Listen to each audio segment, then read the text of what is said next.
was loud at first, and then it fucks up. Of course it does. Damn it. That's what she said. Of course. But no, people, welcome. We are sorry we are late, but I got nobody to blame. You guys know that high score ended pretty soon. But anyways, it doesn't even matter that we're late because we are here now. Ganja Guru, Alan, Allie. People, we are here at the Midnight Shut Attack! And things are a little bit different today. Oh. She's just like, hey! Throw a little more enthusiasm into that shit. Come on. No, not just. Yay! Louder! Actually, louder! I'm gonna be honest. Going, shut up. When I first saw it, actually, no, because I didn't see her face doing that at first. So honestly, it sounded pretty enthusiastic. Like, yay! I was like, damn, why is she so fucking excited? And then I look at it and she's like, yay! Yay! No, but people, yes, it's the Midnight Chat Tech, and you'll notice that things are a tiny bit different now. It probably doesn't look the best, but I'm working on it. We gotta do something a little bit different because. God, I don't know how long we had that old layout. How long has it been? It's been like a year and a half now since Anthony updated it. Yeah, it's been like a year and a half now. And by the way, yeah, like we're getting pretty close. Like next Midnight Chat Attack will be the beginning of December, the last month of 2017. And I gotta say, dude, like after that month, it's been officially 2 years on YouTube. Not just a Midnight Chat Attack, as far as like us talking and doing the shows or whatever the fuck, but literally 2 years on YouTube. It's fucking crazy. I can't believe it. The YouTube still ain't getting a dime, man. I know, I still ain't getting shit, and Alan still looks the same. We didn't got no still have the Patreon goatee account. and same red shirt. Yeah, and by the way, it's funny too, because we've seen Alan like get so many hairdos and hairstyles. Same with Allie, but Alan and Allie, man, like they changed a lot, went back and then changed again, and I'm still me. Hey, hi, how you doing? So are you implying that I never changed either, motherfucker? Yeah, you really have not changed at all. You have like one shirt, Ganja. The one thing is too. Wait, I wasn't talking about like actually changing his clothes. I was talking about like changing personality. Bitch, I have logos on my shirt. You can tell that I'm wearing different shirts all throughout the fucking program. Look at the screen right now, man. You can barely tell. Except for you and your green and Man, red fuck shirt. you. I'm wearing my shirt. You better learn to respect. I have an excuse to keep that. No, he does have an excuse to keep it, yeah. But I mean, that's the thing too. We'll say. I don't know if you're looking in the Double Toasted chat room right now, but we got a newcomer, Mikey. I'm not going to pronounce your last name. Wow, I'm actually able to catch up with the MCA. I appreciate it, Mikey. Hopefully you enjoy it. If you got a good audio system and you can actually talk to us and got some headphones, we'll bring you on for a certain topic or something you want to talk about, and we can just shoot the shit. Right, Nick? Yeah, absolutely. No, that'd be fucking awesome, man. We'll send you a PM, which speaking of getting into the call and you receiving a PM, Alan, why don't you tell them exactly how to receive that PM? Yeah, so what you'll see is, DT has their PM system. So I'll be sending out messages to whoever wants to join. You just click the link, join in, and like Ganja said, as long as your audio system is good, you can join in on the conversation. Yeah, it'll be fucking awesome. And, one thing is, too, we've always kind of, I wouldn't say the word hid, because we're pretty transparent with things. But, I mean, Ganja, as you can see on the side there, we finally have topics on the side so you guys know exactly what we're going to be discussing. So you don't have to worry about a whole lot of things. You can just be like, oh, like, I know I want to talk about this particular thing. I want to come in. What about when we fuck up and you accidentally show the Google Hangouts or the Google Docs? Oh, the Google Docs. Yeah. Sometimes that gives a little preview of what we're going to do up next, and sometimes they get a little comments on how we feel about each other. Exactly. And speaking of comments and how they feel about us, I haven't even looked in the YouTube chat. And here it is right there, too. Mikey's in there. Damn, Mikey's pulling double duty. Bro. Say what? The graphic you got up there, that's very nice. Yeah, no, exactly. Ooh, fancy. Ooh, fancy, yes. No, what the hell is that? I guess Cedric doesn't like our new layout. He's in a protest right now in the YouTube chat. Oh, because he's mad because it takes a lot of stuff from the other ones that Nick does. Yeah, oh yeah, the ringside hangout. No, he's probably just like, man, you guys stole the fucking ringside hangout. I'm on there too, goddamn it. No, but yeah, we have both these things going on. The DT chat, the YouTube chat, both of these happening. Cedric, I love you, sir. Even if you don't like this shit, it's awesome. I like you very, very much. But here's the thing, though. It doesn't matter if I like him or not, Ganja, because when people get into the call and they break some fucking rules, like it doesn't matter if you like people or not. We gotta freak out at people, man, and I'm ready to fucking freak out. When it comes to the rules, man, we treat them all the same. We either tell them to shut the fuck up, and we try not to kick them, but we've had to kick out some people, usually with their Papa John's fingertips. I almost didn't understand what he was referring to, and then Papa John's. Yeah, I was gonna say, that's the thing about doing a show for fucking 2 years. Like, our reference are getting sold now that it's gonna be like when you go to these spill events or these double toasted events, where you have all these people from like different eras of Corey and Martin's life, and they all want to share like stories or inside jokes, and the whole time you're staring at this is like, I don't even remember that time period. Who the fuck is Wu-Tang? Exactly. Who the fuck is Wu-Tang? Wait, no, I don't think anyone says that. Hey, man, Wu-Tang's very popular. I know that for sure. Yeah, actually, I don't fucking like Wu-Tang. But, you know, it doesn't matter if I like Wu-Tang because that's not against the rules to be like, ow, I just hit my fucking cow. Man, that was kind of We Wu-Tang. heard that too, man. Jesus, ouch. But anyways. That was really embarrassing. No, but here's the thing, though. That's not against the rules like Wu-Tang. Because Wu-Tang is cool. We like Wu-Tang. So, speaking of them rules, which Wu-Tang? Rule number 1, motherfuckers, because this is something I've been doing for 2.5 years almost, guys. We be telling you guys about these rules because we don't want you to fuck up the program. That includes newcomers. Join the call first. Just like our friend Mikey in the side of the DT chat room, we like to see those new, fresh-smelling faces for the first time because this is about a little bit about community. We like to meet the new people, bring you on for topics. So make sure to hit us up in the PM box. Either me, Allie, Alan, and sometimes Nick is paying attention, and we'll bring you on to the call. Rule number 2, do not talk over each other. Especially with some whack-ass beatboxing, because it just ruins audio quality for later viewing, and people can't understand what we're saying. You might have a good, valid point. They won't fucking know because someone else is talking over your ass with some dumb point. Rule number 3, please no nudity, folks. This one will get us kicked off of YouTube, but will get us onto Pornhub, so we're confused on the viewership on that one. Rule number 4, do not give anyone else the link. We have a planned show that comes on for certain topics or for certain conversations. So we find out you're giving the link, you're gone, and so is their dumbass. Rule number 5, read the rules. I ain't even going to ask you, Allie, because I know your mom's home. But Birdman. Yeah. Aw. Don't be a dick, motherfuckers. Motherfuckers! You're wrong, motherfucker. You looked into the distance. No, because the thing is, as soon as you said that, Allie's mic unmuted, so I figured she was gonna say something. She's like, what the fuck? I was like, wait, I was like waiting for my cue. Like, what?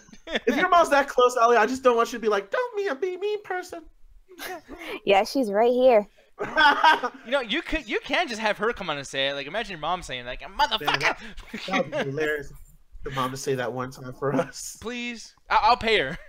Can we do it for Mother's Day? I'll get her a gift. Mother's Day, that's in like. They want you to curse and they'll get you a gift.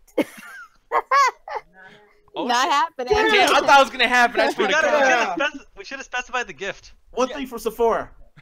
Oh, She doesn't dude, shop have at you seen Sephora. have you seen the prices there? Contra roll her a joint. Well, I mean, she's like department store, Nordstrom, whatever. Oh, so never mind. She got the hookup already, man. Yeah, she got the hookup. Yeah, we ain't got nothing. By the way, that's a fur coat. Like, I think you got the hookup too. God damn it. It is faux fur. Faux. So nothing had to die for the PETA won't process. get on Yes. Yeah. What the hell? Very warm Zara coat. Can you see, the thing is with me, like, I would like to actually wear an animal coat because I heard they're better when it comes to insulation. But my thing is, I'm actually allergic to like 99% of the creatures on the planet Earth that have hair. So I could never actually wear an actual coat. So Get a Allie, faux fur coat. Yeah, Come on, man, get this yeah, right but that's here. the thing, ain't nothing like a real like that. Like, I want to wear a real fucking polar bear. Man, I want to know I something was. would feel so guilty walking around knowing that an animal like they lost their fur because you wanted to wear it. Man, Like, I just think that's Welcome so to badass having real fur, though. You know, an animal died for me to look this clean. Look into the first like 30,000 years of human evolution. That's all we did. We murdered animals to keep warm. By the way, I'm gonna go over here really quick too. See, I want to help out the audience as well. I don't know if you guys are talking. Julian, make Allie's mom cuss. Do it. No, but the one thing is too, and by the way, just I want to give much love to Jenny and everybody for just going in both chats. You guys are fucking awesome. You don't need to do that, but that's super awesome, and I appreciate that. But the thing is, Jenny's saying, well, damn. Also, I realize I'm not in shape to walk my ass around downtown Chicago. The thing is, man, Lyft is so amazing. I fucking love Lyft.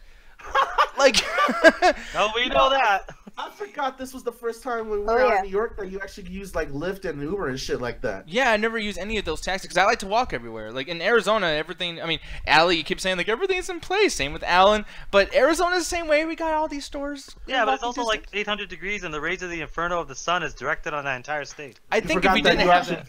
You forget that Arizona's like close to the Earth core, so you got to deal with magma every time you try to go to the local We got Starbucks. magma monsters to deal with. I know Steppenwolf's over there and shit, just sending over fucking flying fire creatures, whatever the fuck. But the thing is, though, no, like Arizona, man, yeah, it's not too different. I think most places are pretty awesome. Just people want to leave where they actually live, just because they want to. I don't think New York's that great, Yeah, well, but we will it's get into variety. that. Like even if you go somewhere else, like I went to Austin, and my first thought was this is very similar to my city, but I just like that there was a lot of stuff that I never got to see before. You know. Yeah, and Dejan, fuck you. You say, no, you don't, Nick, with your fucking big ass. You ain't fucking walking anywhere. No, the thing is, though, like, really, walking to places is not that bad, especially in New York. And like you guys said, Alan, you know, like, there's times where we took the train and we could have easily just took a 10-minute walk. We would have been there. Like, it's not that far. Yeah, I took the train. I want to get you all. Exactly. No, but I mean, anyways, either way though, yeah, like Jenny, I'm gonna go and put this posters back up again because I know that Denise, I don't know if she's back to the Double Toasted community or anything. She's been gone for a while, but she used to get people like lift sales and deals and shit. So it's like, man, I still remember when she first came on, Nick. And for the people that are watching that don't know who Double Dose is, which I'm very confused because we are damn near another product like Kiss when it comes to this. So if you don't know what Sprite is, I'm fucking confused. But Double Toasted, and you guys check them out. They have a girl on there named Denise. She sometimes comes on. She gave a review one time. It was hilarious. But she usually comes on and helps them out when it comes for like Lyft products and stuff like that, get around, or food services. And the first time she ever appeared on the show, she literally stared at the camera and was like, yeah, we're gonna, you just go to this website and Did she see a goat? Did she fall asleep halfway through that? Yeah. My favorite is somebody in the Children of Toast had like did when they do the video memes, and she starts staring in the distance and it starts playing like war sound effects of like bombs crashing and machine gun. Like she was having a PTSD moment. Man. I remember the last Lyft driver. Actually, I should be having that shit going on because I went through Uber and they fucking did some bad shit. once. No, man. But anyway, so like I said though, Jenny, I know like we really got way off topic there, but I just wanted to say like, yeah, hook up with some toasties, and I mean, yeah, like everyone was really cool, like just traveling together and everything too. We all walked together to like pizza shops and shit in in New York. So man, yeah, you're gonna love Austin because for you people that are out there, the Double Toasted Anniversary Party, we always try to make it a track out there. It's kind of our walk to Mecca at this point. We ever go every year. And you go out there, Nick, and you literally got fucking hotels filled with toasties that are all born together. It's like every chance you go to another place, it's like running into the Midnight Chat Tech after hours. Yeah, which is fucking awesome, man. I love that. I love that. Dijon threw out his place for Ian and Jay-Z. Yeah. Yeah, and yeah, Dejan right now is talking about when Denise was reviewing Resident Evil, and she was just like, and then there was this one part in the movie where some guy got some popcorn and he left to go to the bathroom. I was like, what the fuck? Was she reviewing the theater or the movie? I forgot she started to remove, like she reviewed her experience, dude. Like, I'm surprised she didn't talk about the sticky floors in the movie theater. Oh, dude, yo, what's up with the sticky floors? Is it like, oh wait, soda, never mind. Whew. I just Really? solved that case. Are you fucking kidding me right now? Yo, shut Hey, the he fuck figured up. it out, man. He figured it You out. stopped We should be all the proud of laughter and the good times to ask why the floor is sticky in a movie theater. Hey, so people, look at that. Death of net neutrality. Man, don't you dare use my favorite topic against me, you son of a bitch. Oh yes, I knew I was gonna find a way to get rid of you, goddammit. And over here too, I want to show the Double Toasted chat or the YouTube chat. Gary's in there. What's up, Gary? How you doing, sir? Ganja, why don't you do the Gary voice? No, for the love of What's God. up, guys? Yeah! How you doing? And for anybody that doesn't know, Gary Eakin is one of our first original people to come onto the show. He's batshit crazy, and that's exactly how he sounds like. Absolutely. No exaggeration. Unfortunately. Every time he gets in there too, it's like the audience loves him too. Like even fucking Eddie and everybody. Gary! I still won't forget the time he got me in trouble for the My Little Pony review. When I was like, yeah, Gary, gonna come in, you're gonna be calm so we can talk about My Little Ponies. Yeah, Gandhi, yeah. The first time he gets in the call, Anthony, our old host, looks at him and goes, all right, Gary, what do you think of My Little Pony? It was fucking amazing! Oh, Jesus. And I got him aside, and I got a PM from Nick that was very nasty. I was A so PM. pissed I off. remember the conversation afterwards. No, he got a PM, and then a few hours later, I did not forget, and I was like, "What the fucking motherfucker!" You know, but it's all good though. Oh, I do not get that mad.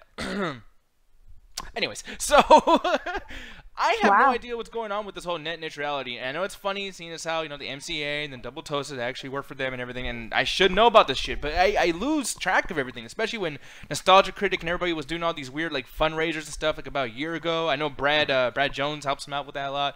And I thought this was conquered already. So what the fuck's going on? Ganja, tell me. What happened was the original thing that happened was, I don't know if it was under the Bush administration or they were trying right at the start of Donald Trump. So this is like a middle ground that I don't know about. But they've always kind of tried to censor the internet in one way or another, with either trying to make it that internet providers have more control over the content or the speed or bandwidth of each website is produced. For example, like I remember when Netflix first came around, the Amazon services, they were trying to get it to where you have to pay more for those services rather than just paying like just a straight paying price that you get off of like the $10 a month fee. It will have to be something from the actual cable providers, and that got shot down early. But that was mostly because it was under the I think it was really under the Obama era, so it didn't really get pushed that hard. And you had more people in the Congress and the Senate that were quote unquote, more liberal towards the internet, and they kind of let it slide that they didn't let it pass, and a lot of people write those congressmen. But the problem now that everyone's freaking out about is like they are basically pushing a really, really stronger bill this time around, where it's going to give them control to actually like charge certain companies different prices on their speeds. They're also going to give internet providers the right to actually censor some things. For example, like if Comcast don't like what we're doing, I can't do the show with you guys because I got to go to a local fucking internet cafe because they got AOL. Jesus. Because they don't allow me to do YouTube because either I'm not paying the YouTube service or they don't agree with the content we're providing. And that's basically what they're opening the door to. And then not only that, you got the services like think of all the little mom and pop shops that kind of run their services like through not Amazon or eBay, but their own shipping kind of way, kind of like Double Toaster with their shirts. Mm-hmm. Now they were gonna have to pay a lot more to internet providers to get their speeds kept up with all the major providers like Amazon, Echo, and shit like that. Yeah, I don't think this is gonna work, dude. I really don't think that they have a chance to even make this fucking thing happen. Dude, I used to think that, man, but like reading all the news and shit, and then the fact that you have congressmen and Republicans that are not cool with the internet, they're not the libertarian type, they're more of the staunch conservative. They are really bought when it comes to these internet providers, and I really think they're gonna. Yeah, this Dijon also brought up a good point here that they're gonna have a package system. So now you're gonna have to pay separately for everything that you would just pay one internet price for. And who knows if the speeds are going to be the same after that. So they're basically trying to gut the consumer and try to get every penny a dime out of these corporations that are basically taking a chunk out of the bigger ones. Honestly, the only fact they're doing that to Hulu, YouTube, and Netflix is because they're taking a huge chunk out of Hollywood and other broadcast companies that are on regular servers, I guess, not servers, but old school like broadcast system like TV, cable, Dish Network, all that shit. Yeah. And they're really kicking their ass when it comes to providing entertainment. So now this is a way for internet providers who are basically those guys in charge of those shows to take a little money out of the internet pot. Yeah, I mean, I don't know, man. Like, do you feel like this might actually work, though? Like, I mean, Alan, I'm going to ask you really quick. Like, what do you feel about this whole situation, too? Do you think that this is actually going to happen? Like, do you feel like they're going to win? I hope they don't win because, again, the few times they've done this, and I feel like they did this either earlier this year or late last year because, again, I watched John Oliver Last Week Tonight a lot. And he always brings up net neutrality and this discussion of what's been going on. So I've heard this through, a bunch of different sources. And the people, the people have usually fought this. Like, this is I think this is the third time they've tried to do this in recent memory. And twice before, they won. Like, they were able to fight net neutrality because enough of the internet came together for this one, for this one thing. Because it affects everybody. Either you're the greatest person on earth or the biggest fucking racist in the world. Everybody likes your YouTube and porn. So everyone kind of goes together to want to fight this, and I hope that this happens again. Now, because it does feel like one of those things where it's like it's big corporations trying to fuck people over, and this is something even I agree with. Like, I would fucking vote if I could help out y'all, I would, Yeah. Yeah, you're Canadian. You're lucky, man. You guys can't really almost do shit. Y'all almost got net neutrality as a fucking constitutional right up in that fucking place. Oh shit! But one person, and I mean, I don't know if you're able to talk anything because I see that you're muted, Allie. But you. I'm here. Okay, cool. No, you've dealt with the internet being your enemy for quite a while, especially on your channel, dealing with like lots of people flagging your shit and things like that. What do you feel about this now? Are you extra mad more than we are because we haven't really experienced the shit that you've experienced with this type of stuff? I mean, it sucks. I would hope that, people would, be proactive and go and, tell their congressman or woman to not let this happen. But who knows at this point with Trump. Yeah. Shoot Trump. Honestly, yeah, like, maybe there are a lot more people who are for this, especially because Donald Trump is in office and he's all about really supporting big businesses. And he, a lot of people people elected in the Congress are, people who kind of support Donald Trump's like vision in a way. Yeah, and the one thing is too, like I'm looking over here in the chat, I like how it all comes back to porn. I really don't think that's the case, man. I think a big thing is going to be. That's funny. Well, oh, okay. I don't know if you're actually laughing at me or you No, just being like, man. oh, yeah, right, dude. Porn and YouTube, man. It's No, the see, biggest thing. I think it's work. I think work is gonna, because here's the thing, man. People have been flipping out. Like, you get people like Chris Stuckman who are damn near like almost reduced to tears when they're like, they took away my monetization. Oh, I can't put ads everywhere. I don't know what to do. I'm gonna pay my porn subscription. Oh, you motherfucker. Oh man, Alex just like, yeah, judging. But the thing is though, like, yeah, I feel like that's gonna be the thing that's gonna really like, because YouTube itself, they're gonna be like, yeah, people are not gonna want to like upload and do shit on our channel anymore, or our website, because of this whole situation. I think whatever you can do, just try to piss off the stars. Like, make it where uploading costs twice as much or something. Well, that's the thing. You're pissing off everybody, because this is a situation in which it's like other laws, and people are always making fun. It's like, oh, look at all these world problems, and it's like a lot of those world problems either affect people differently or don't affect people at all, so it's easy for people just to ignore it. Where this is something that affects literally everybody ever. So that's why people are more up in arms about it. Yeah, no, I mean, that makes sense. But yeah, my like, problem is like, I don't get what people want to do. Like, what are we gonna just vote down this law and then hope we don't have even a stronger president come in office and we do this again in 8 years?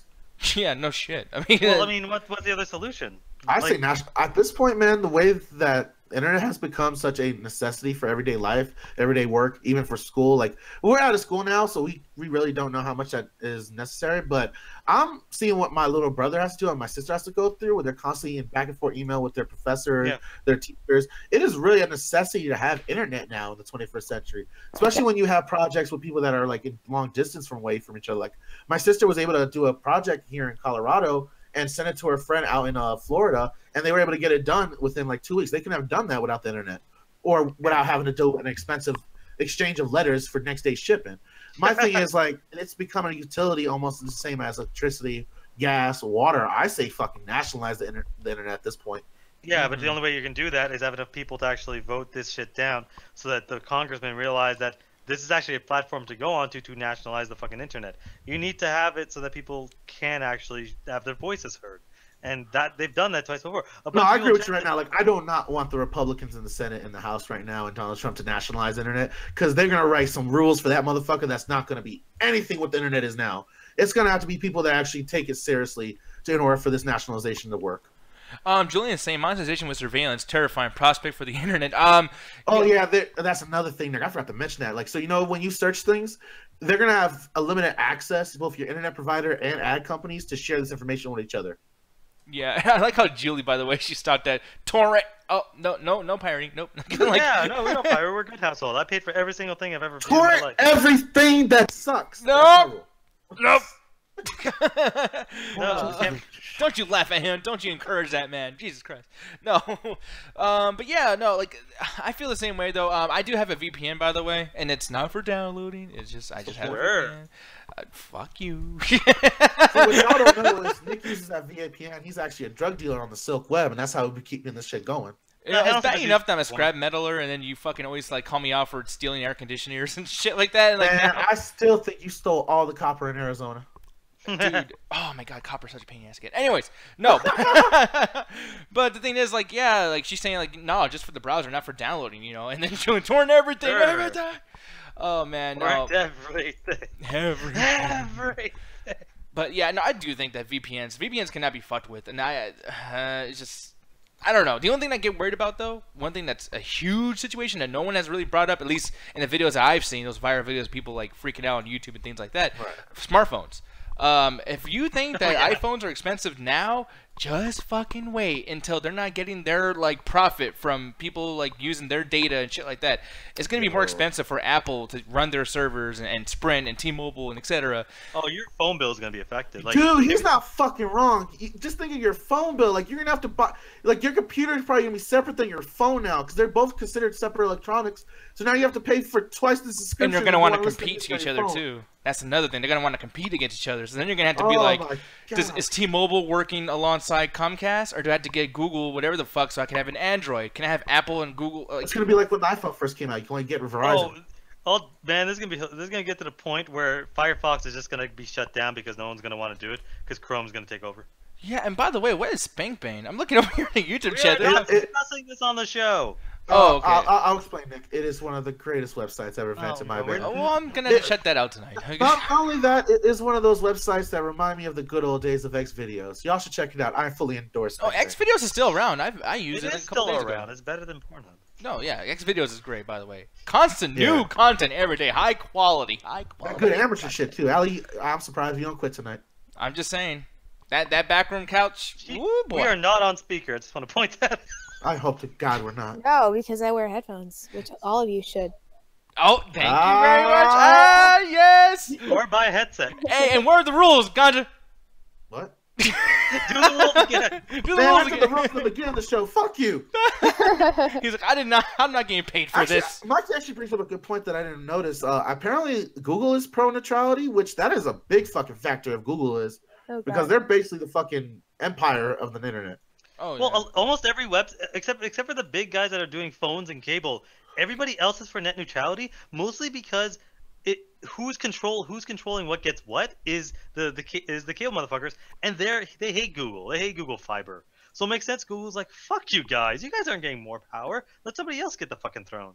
Yeah, and I'm going to go back right into the chat. I know I messed up on the side, by the way. Not only that, but like Google, the fact that they're a search and like I think their main bread butter is still the search engine, right? Oh yeah, but they still have internet. Like they want to get Google Fiber on the ground, and Ali would know about this because she has Google Fiber, and they've been like getting fucked over by the cable. Is it cheaper than the actual Comcast? Well, we're gonna discuss this while you look that up, Nick. But Ali, is it cheaper for Google Fiber compared to like other cable providers when it comes to the internet? Yeah, I would say so. You get a lot more bang for your buck than other cable providers. Get more bang for your buck, and yet you get that more chat. Spank bang for your buck. Oh man, we are just on topic like a motherfucker. Spank bang videos now. Yeah. Oh, I'm seriously like no joke, and I know I don't have to share this with y'all, but hey, transparency. I'm so checking out Spank Bang. Julian's a weird fucking dude, so I know there's some good shit on that site. What the fuck are we talking about?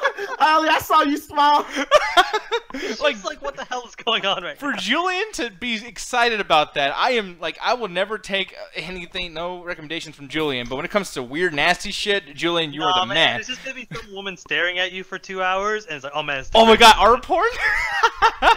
That's a thing, man. Man, I like how we started with like something very political, net neutrality, defending free speech, defending the right to the consumer to have equal rights to everything, and it just turned to just defend porn. Hey, as my older brother once said, the only reason the internet exists is for porn. I like how fucking Red Robot Keen saying, "No more spunk for your bunk."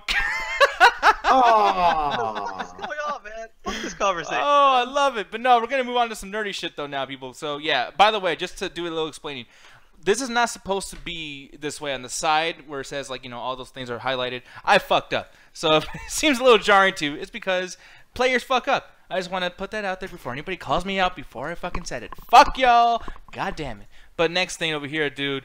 X-Files Season 1 premiere date has been revealed now. Dude, did you watch the new season of X-Files? Man, you know I don't fucking watch no X-Files. What the fuck is wrong with you? Why are you not watching X-Files? I always had a question with X-Files. Does anything like supernatural, alien ever actually happen on that show? Yes.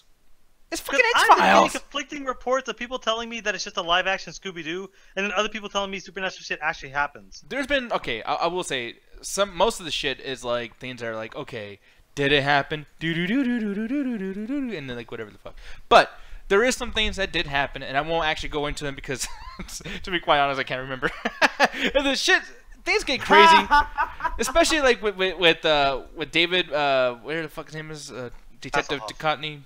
I don't know how to say his fucking name. But anyways, that fucking dude. He, he got abducted by aliens. He's back now just because nostalgia. He got abducted by aliens and came back.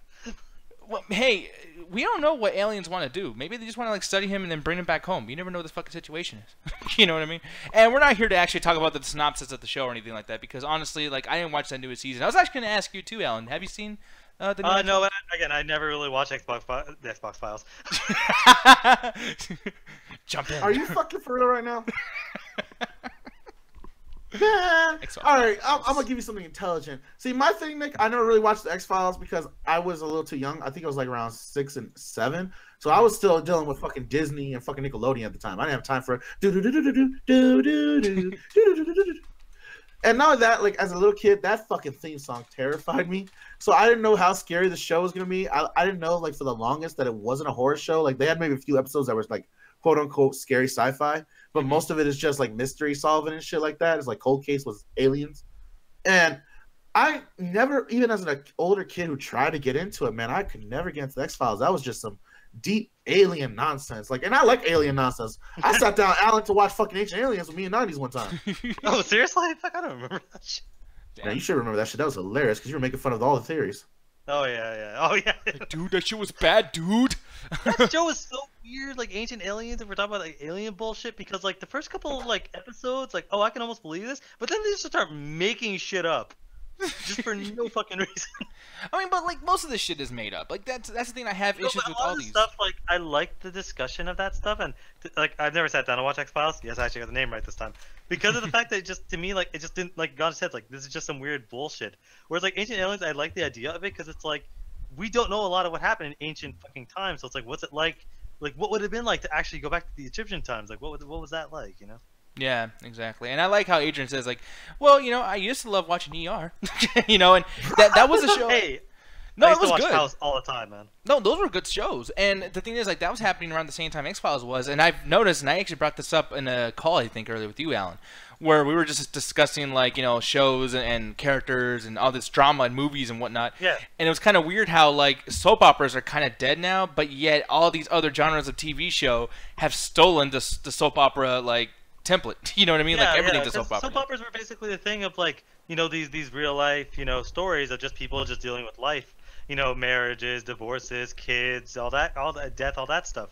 A lot of the shows have taken those aspects to make them grounded because that's how soap operas were. They were supposed to be like real life stories. So when you start seeing, you know, detective shows, Marvel shows, DC shows, they take those soap opera aspects so that they can make it less of a comic and more of actually like this is something that's happening in real life. Yeah, and by the way, wait, I just spelled that wrong. I said Jordan. There we go. I'm gonna fix that. No, and I guess I'll say this while I'm talking. He's talking about Triple X Files. They did a fucking porn parody of the X Files. Dude, yeah, dude, if it exists, there's a porn parody of it. I want to hear like the porn music of that, like. It's just the same theme. Oh, that would be fucking awesome. Man, this has been a very important fucking conversation, y'all. I know. I'm sorry, man. Man, Pornhub. This has been sponsored by Pornhub. I was gonna say the MCA will make it when there's a porn parody of the MCA. Man, Who would play fucking me? Like, like I don't know. Man. Oh yeah, we already know who. What's that guy that famous porn star with the mustache and the hair? Ron Oh, Jeremy. fuck you. Oh, Ron Jeremy. He Yeah, can play you easily. I know, motherfucker. From all that back here he has, he's playing you. Oh man. Man, come on, man. Oh man.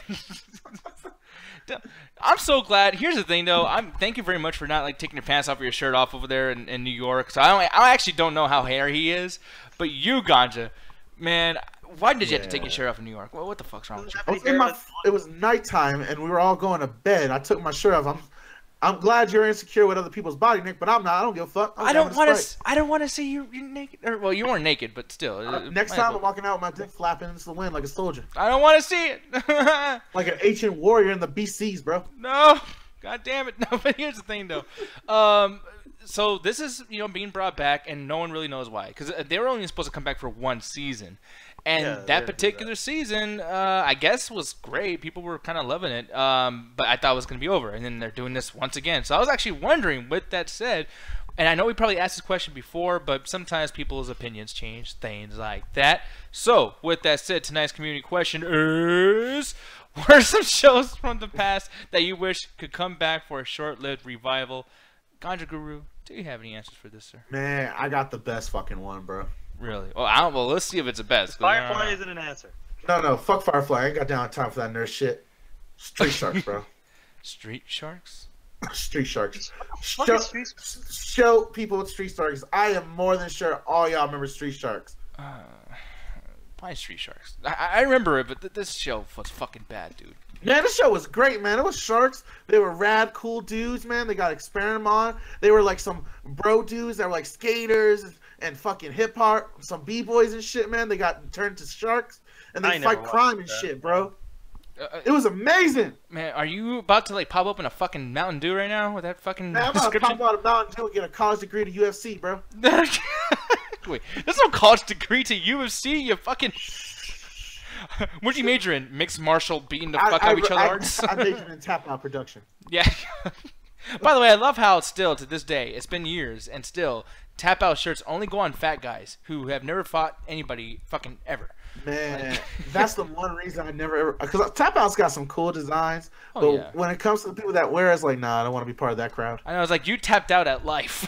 you tapped there we go, Mikey. That toy was amazing. I had that shit. That is some trash. And why does that look like Vin Diesel's fucking holding? It is my Vin Diesel. Yeah, Vin Diesel is a huge fan of Street Sharks. Like, if anybody can bring it back, I hope Vin Diesel gets the money and does it instead of fucking around with Riddick.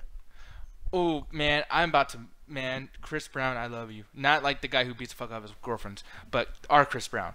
This dude says, I want a return of Beast Wars Transformers. God damn it, yeah! Oh, okay, no, because that show died. It died a death. No, it didn't, dude. It just ended the right way. It didn't continue fucking sucking the money teat. No, Wait, okay, why do you feel that way, actually? Let's have a small discussion. I love the shit out of Beast Wars. Like, I watched that all the time as a kid. I remember being 11 years old, and the first time Optimus died, I was in my room crying because I couldn't understand what happened. Like, one of my favorite characters just died in a show. And I could not handle it.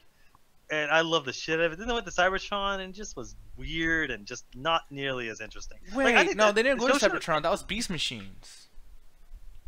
Yeah, bitch! I knew it! I knew you were wrong! What the fuck is... Beast Wars is when they were on like Earth in the past.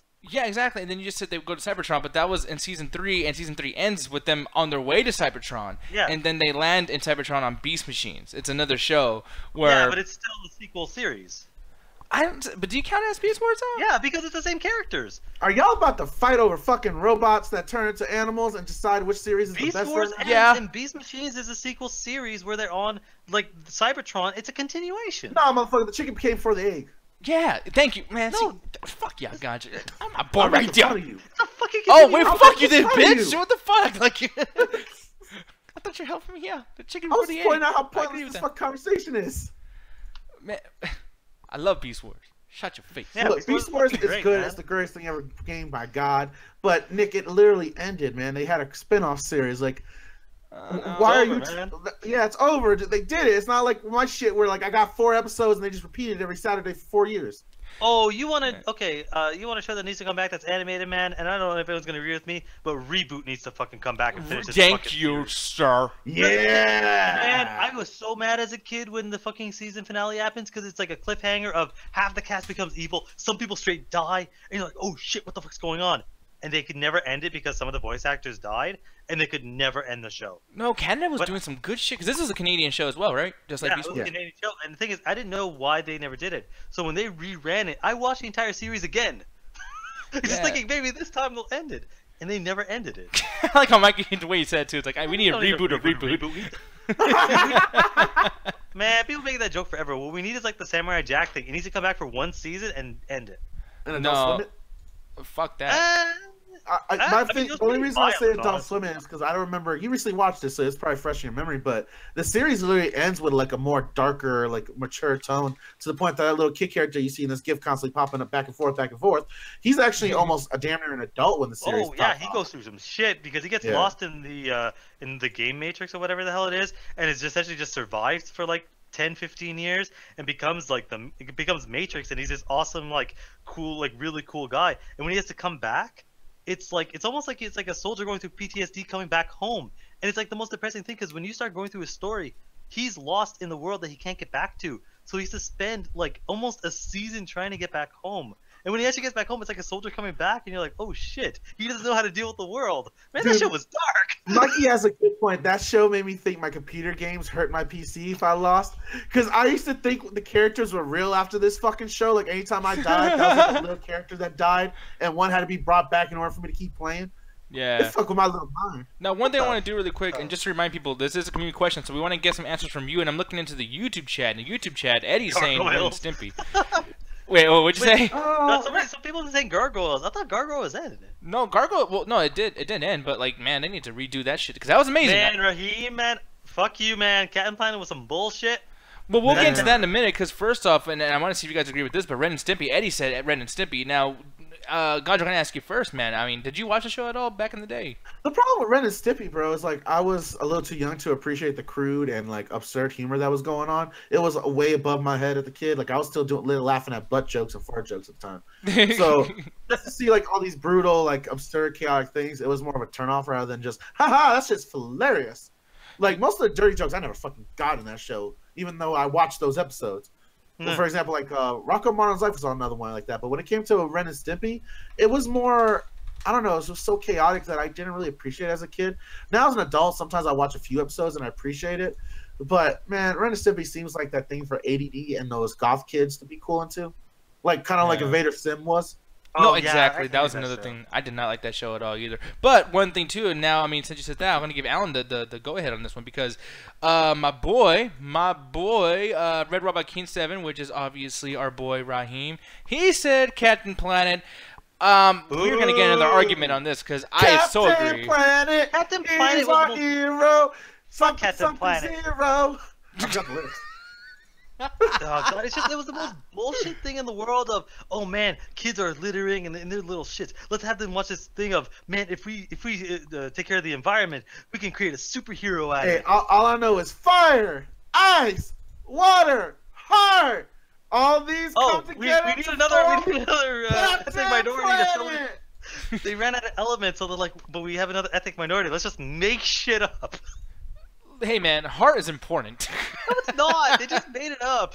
You can't keep from polluting the fucking earth without heart. Dude, my favorite was like four episodes out of, I think they have one season or two, but out of 4 episodes, they literally don't use the kid with a heart because they couldn't decide what the power would be. So they just gave up and gave him a healing power. By the way, too, I'm looking over here too. Adrian saying she used to love Ren and Stimpy back in the day. You know, Jet saying, "Oh fuck, Ren and Stimpy." Now that's actually kind of surprising. I thought, because most people really do like Ren and Stimpy, but I mean, I don't like Ren and Stimpy. I watched that like a lot of it just because it was on television, but I never really enjoyed it just because I never found it funny. Like I was just kind of like, I guess this exists. I don't really think anything of it. Yeah, man, I don't know. Now, here's the thing, man. Alan, you've been talking shit about lots of other people's things. I'm very curious what yours is going to be.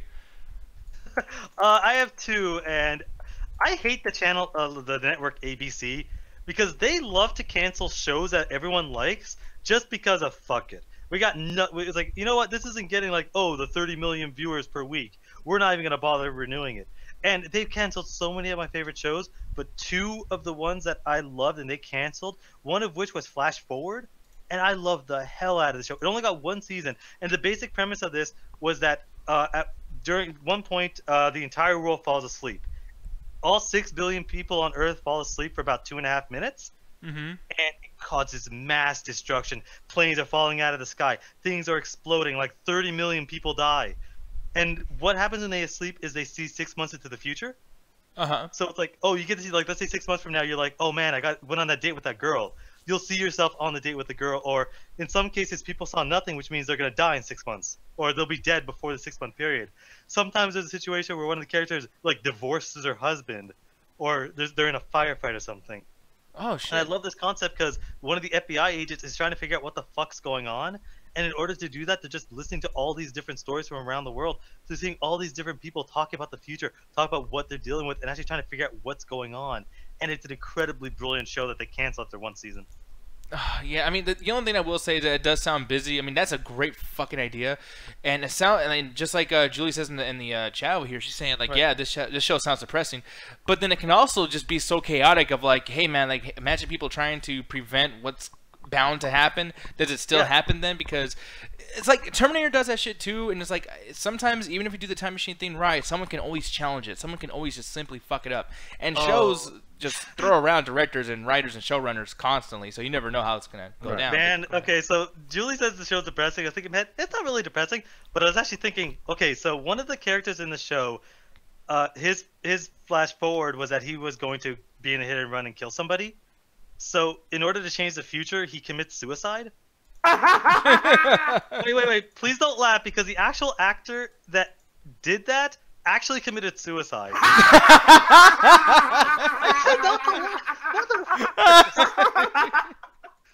That's not funny. Alright, I just want to put a disclaimer. We're not assholes. We just wanted to fuck with Alan. Yeah, Yeah, no, pretty that's not funny at all. Actually, No, I get that, but it was the guy that the famous Jackson or whatever. Like that was the guy, and it's just Yeah. like it was so like when that happened, I was like, fuck, that hurt. So like, god damn. But the show is really smart and really well thought, and honestly, like I recommend even still checking it out because it doesn't end on it ends on a cliffhanger, but it still wraps everything up. But it leaves in another cliffhanger that the show could go for another season easily. So I still recommend watching it. But like, know that it ends, but it feels like they could have done a second season if they wanted to, but it still wraps up a lot of loose ends. Now, one thing too I want to bring up really quick is you added this other show, V. Is this the show with Robert Englund by any chance, or am I wrong? I don't know. He was just trying to give Robert Englund his career back every chance you get. No, I love Freddie, man. Come on, you gotta give that boy his shit back. There are two because this V is essentially like. It's a not a remake, but it's a redoing of the old show because there are two Vs. This is the new one, and there was also the old one that was in like back in day. So maybe that was a Robert Englund one because I don't think I recognize him in here. But basically, what the entire point of V is aliens came down to Earth. The giant spaceship, I think it's over in New York, and it's just this attractive woman, and she's like, "We come here in peace. We peace always," or something. That's what they said. And it's just this attractive, conventionally attractive woman. But what's actually happening is. She works for, I guess it's some sort of police agency. I think it's also the FBI, unrelated to the other show. But basically, what's going on is she's starting to realize, like, okay, these guys are way too nice. They're way too coming with gifts. They're way too like happy. So she's really like skeptical, and everyone's like, no, they're the best. They're gonna help solve all the problems. You have no idea what you're talking about. But as she starts investigating this, she starts realizing these guys are actually invading us through niceness. And as she figures it out, like, oh shit, these guys didn't just get here. These guys have been here for thousands of years. And basically the thing is they come down to actually like to take some of our DNA to incorporate it into themselves to actually become stronger. So they're fast tracking their own evolution by coming to planets and harvesting the people. And she's trying to figure this out, and then they cancel it. When it was getting good. Yeah. Oh, you're muted, by the way, dude. I don't know what's up with your mic. Gotcha's always muted, unless you're talking to me. I remember that show. I remember watching it. I thought it was cool. Yeah, it's really, really good. Yeah. Oh, Jenny, what's up? Hey, Jenny. Hey, Jenny, how you doing? Holy shit, you got the headset! Oh my god! It's a miracle. Yeah. You got headset. Shocker. And you sound good. You sound clear as fuck. I fucking love it. Actually, it's a badass headset. I kind of want that now. I think. Well, actually, it lights up. Hold on. Let me plug this shit in. Oh shit. It lights up. She just drops on the call. Wouldn't it be funny if her voice changes all fucked up and she plays? Oh, dude, I was thinking about that. Jenny, don't do anything. Voice changer like Batman. Yeah. I am the Joker. Oh, nice. Let's hope Skynet does not fuck me up tonight. So. Give it about a minute. Yeah, I know. No, but that's cool as shit though. By the way, I'm glad that you got the headset. I don't know if that's the one that I told you to get or whatever, but I had a good feeling about any of those headsets that are popping up or whatever. But yeah, is it I think it was. It was nice. I did something good, everybody. I'm a nice dude, slightly maybe. Jenny, oh my god, your sound is good. Yeah. Oh my god, I'm alive. Well, actually, since you're here really quick, and we're gonna go back to like our answers to everything too, but I want to ask you really quick while you're here. I'm gonna pull this motherfucker up. What are some shows from the past that you wish would come back for a short-lived revival, Jenny? I was gonna add on to Alan because Alan was talking about 2 ABC shows, and there's a third one that got canceled way too soon, called Pushing Daisies. This was like 8-9 years ago. It was a very weird show, but I really liked it because it was kind of fun and quirky. It was basically like a mystery solving show. This guy could basically like touch a person and get them alive for 60 seconds, and they'd solve mysteries that way. It was a very kind of quirky show, but it was fun. It had a lot of heart to it. And yeah, it got canceled after like a season and a half, and it was just like, why? Yeah, this looks weird as fuck, actually. Like, I mean, it's cool, the little designs and everything. ABC's the worst network ever. Because another show that I love, I didn't add it to the list, but was No Ordinary Family, and it was basically like almost like The Incredibles. That was a weird show. No. Wait, what happened? What? You don't like the show? That show was terrible. Oh, the man, same people, that show's great. the same people who made Green Lantern. Heck no. Shut up. No. I know. Don't you dare. Come on. It was great. No, it was awful. Hey, talking over each other. Stop it. Shameful. Shameful. No, I can't hear any of y'all. But no, like, I mean, Sorry. Jenny, do you agree with him though when he says that? Like, or is this another show that you were kind of hyped for, or liked a lot? Like, it had a cool premise, but it was so melodramatic as fuck. Like, it just was so soap opera-y. It was just like, I can't. It was just like before superhero shows kind of got better. This is what kind of before that. I remember watching it in college. I was just like, this has so much potential, but it's so melodramatic and no. Look at poor Ellen. Haters. I'm sorry. But the one thing I gotta show really quick too, and this is gonna be one of my answers, and I saw that you had this listed, Allie. No, it's still on, you fuck. You son of a bitch. I'm being sick, Bennett. I know, you son of a bitch, Bennett. No, dude, it's this show right here, man. Penny Dreadful, boy. Wait, I thought the guy said, fuck it, I'm done. Like, he finished everything. Like, he doesn't want to do it anymore. No, he is done, but that doesn't matter. Fuck his freedom. Like, somebody needs to bring this shit back. Because there are a lot of loose ends, all right? There's a lot of, like, characters that didn't get a chance to interact together that you're, like, waiting for, and it just never happens. And then they start introducing these new characters that are actually really interesting. But it's season 3, and it's the last season, quote unquote. So it's like, why introduce these really interesting characters if, like, you're not going to do anything with them? Yeah. So, like, they kind of hinted at, like, oh, hey, this is a new team. Hey, okay, we're done. Like, what? What? No, it was hey. Maybe, yeah, I don't know. No, it leaves you hanging too, because they build this fucking character up so much where you're like, I cannot wait to see the big bad fight at the end, the big ending. And I was like, oh, what? And you almost feel like, okay, maybe there's going to be like a weird little teaser that's like, this is over, but is it? But that doesn't happen. It's like, no, it's over, we're done, bye-bye. Like, you know, like, I don't know what the hell happened. What were we going to say, Was this Showtime?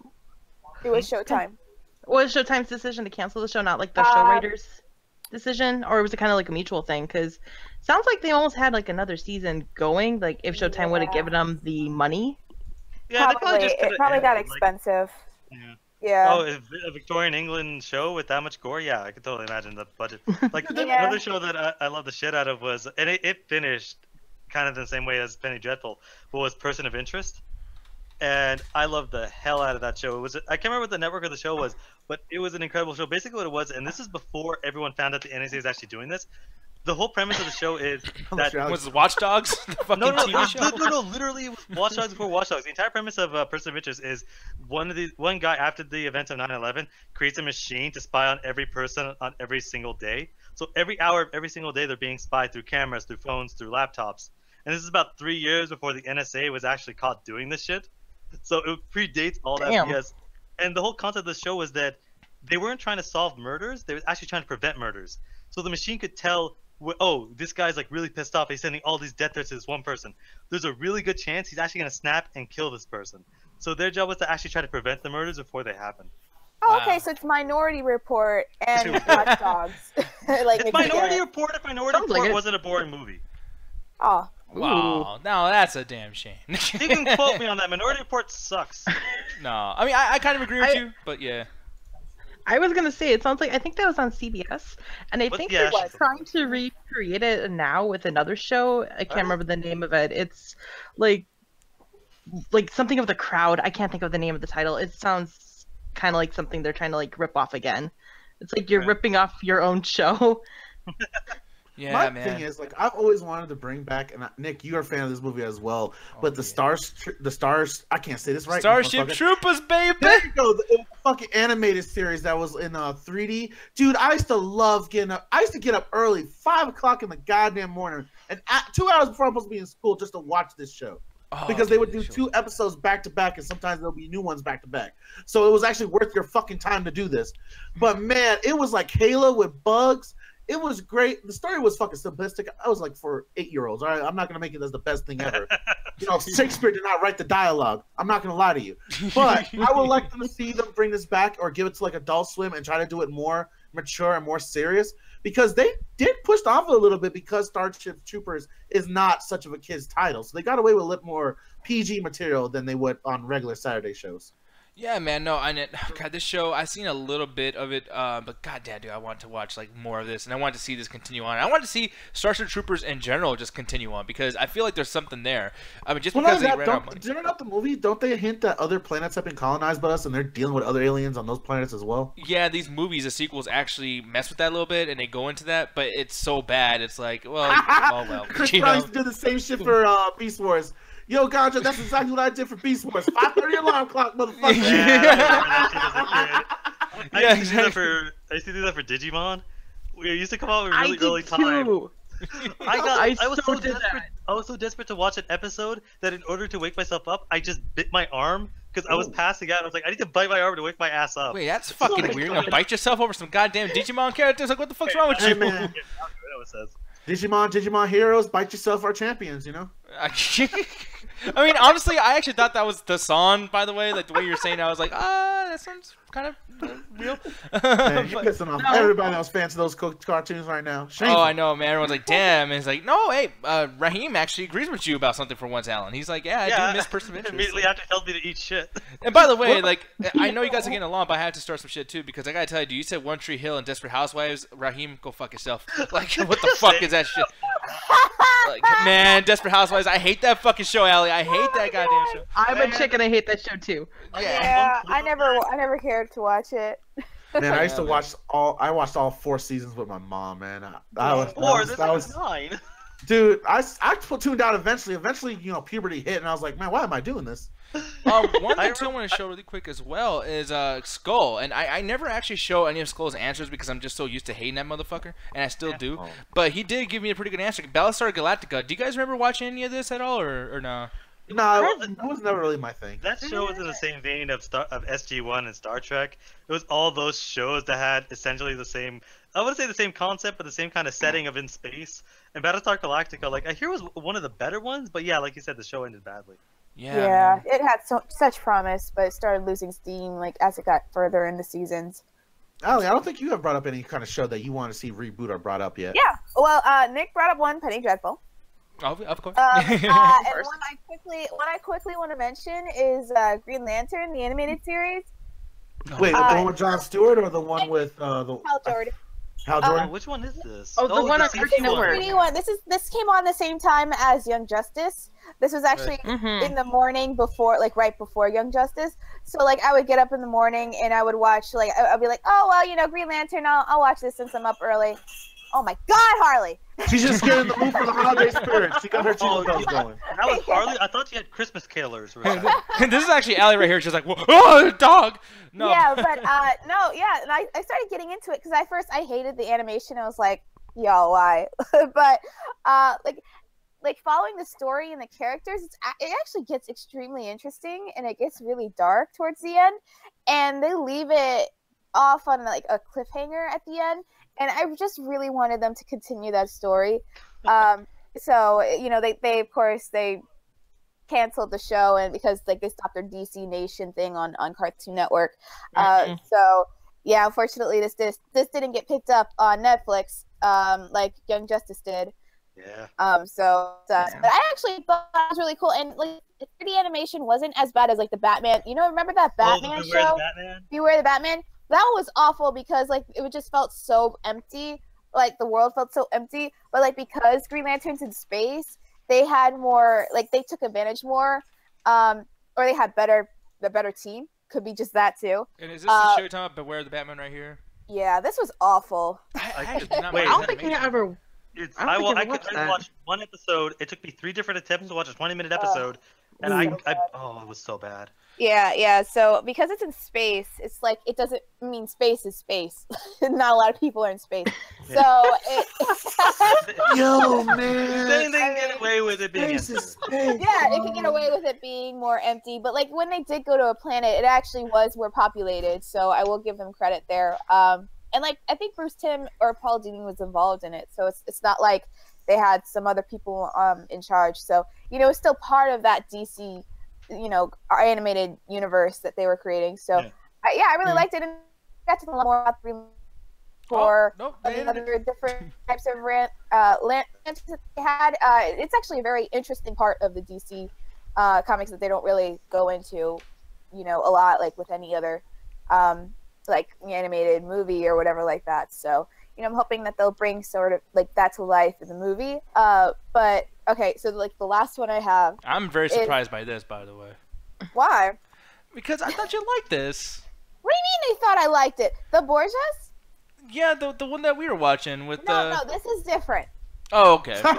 This is a different Borgia. This is a different Borgia. Oh, yeah, For some reason. Oh, that's right. There's two. Yeah, for some reason they decided to make two different Borgia shows. Oh yeah. So, yeah, one is by like Canal Plus or whatever, and the other was by Showtime, and this is the Showtime. So this one has Jeremy Irons in it. Damn. Yeah, I know. But this is actually like, it's so dramatic. Like Borgia, the other one, the first one that came out, that, or I think it was actually the second, I don't know. But that one is much more true to like historically accurate. They keep true to what actually happened during that time period. They just decide to like screw it. Like first they were gonna, you know, follow history, and then they're like, nah, let's just go for it. Let's just do whatever we want. So like revisionism. Yeah, so by the end, it like leaves off on a cliffhanger, and I'm just like, well, I'm actually really interested to see how this continues. And they're like, it's canceled because there's too much money. I was just like, no. It was just like, yeah, man. So I was really bummed out because they were actually going in a kind of interesting direction. It felt like Game of Thrones in a way, just with priests. So, you know, it sucks, but yeah. It sucks. It sucks. Well, yeah, obviously. So I would love if they could do at least like one more season, because I think the whole plan was they were going to do like a full movie or like for the finale, and of course the budget issue, they couldn't do it, so kind of sucks. Yeah. But, you know. So it basically suffered the same fate as the HBO show Rome, where it was too much of a budget. Or hey, you want too much of a budget? Netflix show Marco Polo. Oh my god, yeah, man! I actually really love that show. I was really like, I loved season 2 more than I did season 1 because it, like, you know, the pacing was better, the characters were more interesting. So I was really bummed by the after I finished it, like, oh yeah, they're not making any more because of the budget, and also it's by the Weinstein Company, so that ain't gonna happen. Yeah, people kind of want to distance themselves from that name. Yeah, you know, so that one, because like the cinematography and like the action, because it was like Crouching Tiger, Hidden Dragon, with the choreography and the martial arts. So it was really cool to see that like in a TV show that like every day, if you wanted to binge watch it or whatever, you have that all like 12 hours of that. It's kind of cool. So yeah, that sucked too. I would have liked to see more. Yeah. But yeah, like I said, I was surprised that was the case, that you didn't really like the show that much. But no, I did. Oh, you did. Oh, okay, yeah, and that's the thing too, because like for some reason too, sometimes like for most of us having these discussions about reboots and reimaginings and things like that is when we want something to be like fixed. We just want to like redo it again, give it another shot. Same with like Spawn, for instance. People are really hyped over that, and I mean, yeah, that's when I'm just like kind of used to like people just like disliking things and wanting to be, you know, redone to fix the shit that they hated before, but. Right. Yeah, man, and we gotta finish Borgia, by the way, because Borgia I do like. I don't think I'm gonna like the Borgias. Aubrey brought up a good one real quick, just to interject. I hate to say it, but like Rocket Power is another one they gotta bring back. Especially Rocket Power. I watch Rocket Power. It's okay. Man, woogie. Nah, man. I mean, what is it? It did make me say Stinks on Ice for like 2 years in a row. Wait, so you don't know what Rocket Power is, Nick? No, I've never seen this, man. Basically, it's a show about these. I think it's a group of 4 or 5 friends. And they basically do a lot of these extreme sports back when the X Games was really popular, like in the late 90s, early 2000s. So they would do surfing, snowboarding, rocket biking. It was basically the first Nickelodeon show to inspire you to get your fat ass out there. Yeah, man. Wait, hold on. Something happened with this fucking... It was the first show that ever made me want to try rock climbing until I realized, wow, I don't got good hand-eye coordination for this shit. Oh, man. No, okay, Aubrey, we're not bringing back Yu-Gi-Oh! It kept getting dumber until GX happened. Yeah, they started fucking having a fucking trike bike where they're just rolling down the street. Oh god, I forgot it kept going. I thought it died after GX, but then my friend's like, no, they're on motorcycles now. Yeah. Wait, what? Dude, okay. Man, Nick, you gotta find this. I think it's called 5D or something. 5D? 5 dimensions, bitches. Okay, so for everyone that doesn't know what Yu-Gi-Oh! is, Yu-Gi-Oh! is basically like a card game. So you'd have your deck, you'd have monsters and all this stuff, and you'd play the cards down and you try to fight people. And that was the premise of it. And it kept getting dumber and dumber with every subsequent season, to the extent where the most recent season that I heard of, they're literally on motorcycles, and the fight happens while they're driving on motorcycles across a runway, and like they have F-Zero? to, apparently doesn't end. What? I don't know why they're driving. I want someone to explain to me why they're driving. Man. Oh, it's so fucking stupid. Yeah. I'm stunned. Wow. Yeah, me too. Like, it doesn't make any goddamn sense to me. I thought it was beautiful when I watched it. Oh god, but if we're talking about something that needs to kind of come back, almost like not so much a reboot, but to fix the ending, I used to love the show called Dollhouse, and basically what the whole thing of Dollhouse was is you would go in under volunteer basis, they would wipe your personality, and they would be able to load up your personality, and you essentially got sold to people for various things, and that was the premise of the show. And it was Joss this interesting Wheadon show, right? What was that? It's Joss Wheadon. Yeah, it's a show. Yeah, and it got canceled. Like, it essentially got canceled, and the last episode was like a season's worth of stuff in one episode, and it made no goddamn sense. But I love the premise of the show because it's all about what makes us. What are we? Are we just a bunch of memories, or is there something more to us? And the main character, what her thing was, is she went through like hundreds of different personalities, and sometimes some of the ones would stick. So it's like, what makes us who we are? Is it just our memories, or is there something more between? And they just kind of canceled the show because it was super expensive. Yeah, no, and I don't know, man. My shit's fucking up over here. Goddamn thing. Yeah, sorry about that, y'all. But yeah, man. I know we've been on this topic for a very, very long time, so I'm gonna move on really quick. But like I said, tons of fucking shows. And I just, most of these things I actually do want to just go back and watch the originals too, because you guys remind me of a bunch of shit. Like, and I'm so happy that someone else loves fucking Beast Wars. Like, I grew up on that shit, man. I freaked out when What's His Face brought that shit up. But moving on to a little something that everyone probably doesn't even give two shits about. No, I don't. But Chris Evans potentially filming a flashback scene with the Avengers 4 movie. Now, where are they doing flashbacks in Avengers 4? Does anyone have any kind of answer to this particular thing? Again, whenever you do a flashback in a movie, it's a sense where you want to explain the context of something that's going on that was never shown, or at least people don't really remember. So if it's a situation in which there's a conversation that happened, it's like, think of it if you ever watched The Walking Dead, go, previously on The Walking Dead, and they show that stuff. Sometimes they do that mid-movie. Shit. You're gonna get mad at me. But sometimes they do that mid-movie where they're like, man, I remember back when I fought with him. Like, it could be like the enemy, someone he knew, and the flashback scene would be where they're fighting side by side in a war. So this thing could be like maybe another one of Steve's friends somehow survived, and the flashback is introducing the character through a flashback. Yeah, maybe that is the case. I mean, and are you against this idea of them doing a flashback, by the way? Yeah, I'm honestly always against it, because I feel that it's such a pointless, like, I remember this. You know what, the worst offender of this is the Uncharted series, because they will just make shit up, have a flashback sequence, and your first question is, how have you not talked about this in 15 fucking years?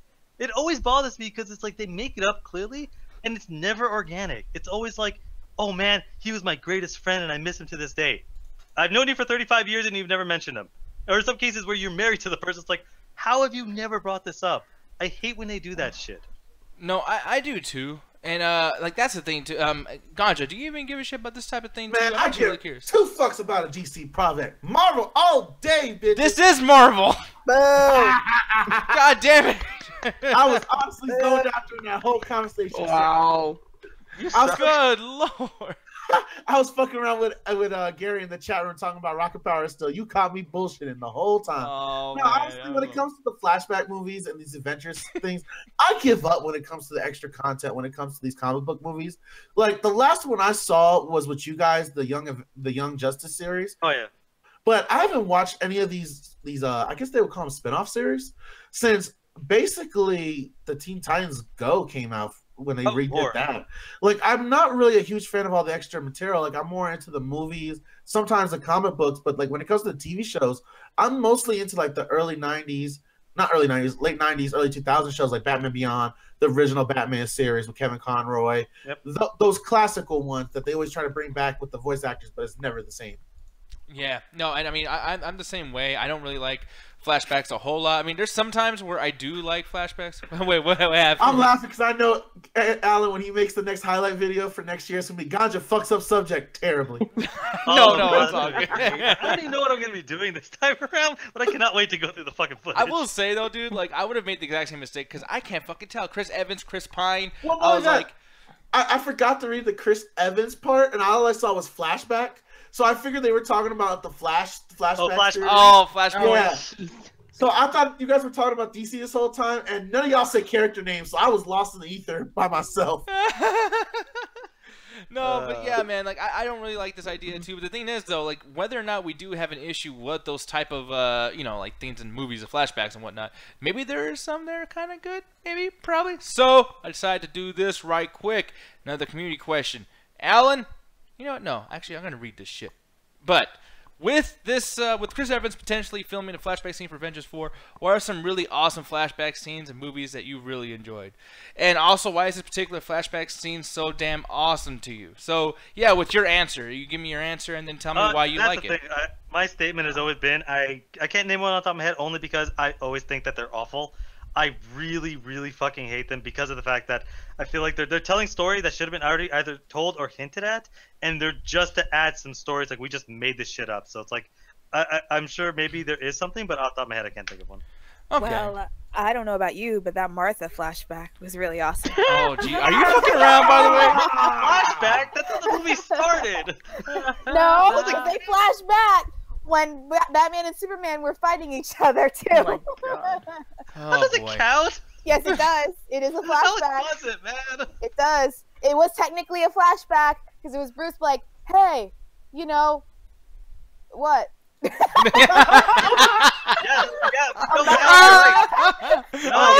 That was great dialogue, Allie. I agree. Wow. That was actually in the movie, though. That would have been so much better. He just goes, why am I doing this again?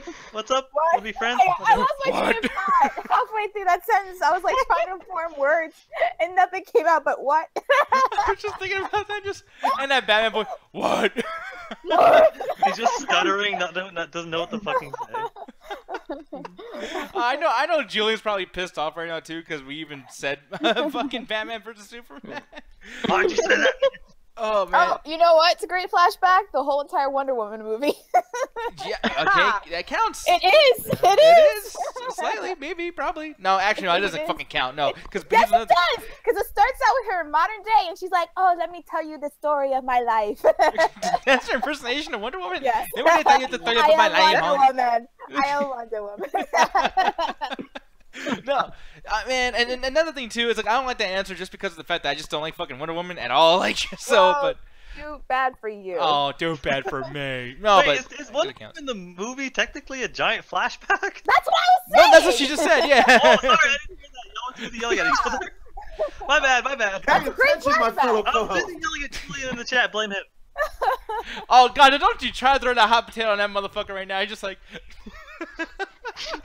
Fucking asshole! I swear to God. I saw the bus. I pushed that motherfucker through it. Oh, but no, Jenny. How about you though? Like, and let me pull up the question again, and hopefully I don't fuck it up this time. But like, yeah, it was with Kevin Burns potentially filming a flashback scene for Avengers 4. What are some really awesome flashback scenes in movies that you really enjoyed? See, the only one I'm thinking of most Oh recently is shit! like, It's back, Skynet. No. Damn it. Okay, actually, what I'm going to have to do is either mute you or I'm going to have to go. But really quick, I just want to ask you one more thing, though, while you're here, before you go, if anything happens. I see your shirt. That shit looks badass. I just want to tell you that. You want to show it off real quick? Double toasted, y'all. Yes. That shit is product awesome. placement, baby. Oh, super product placement, too. And then she's over there doing a little sexy dance and everything. Doing nice little wiggle. Nice little wiggle on the jiggle. Oh, God. I will be back.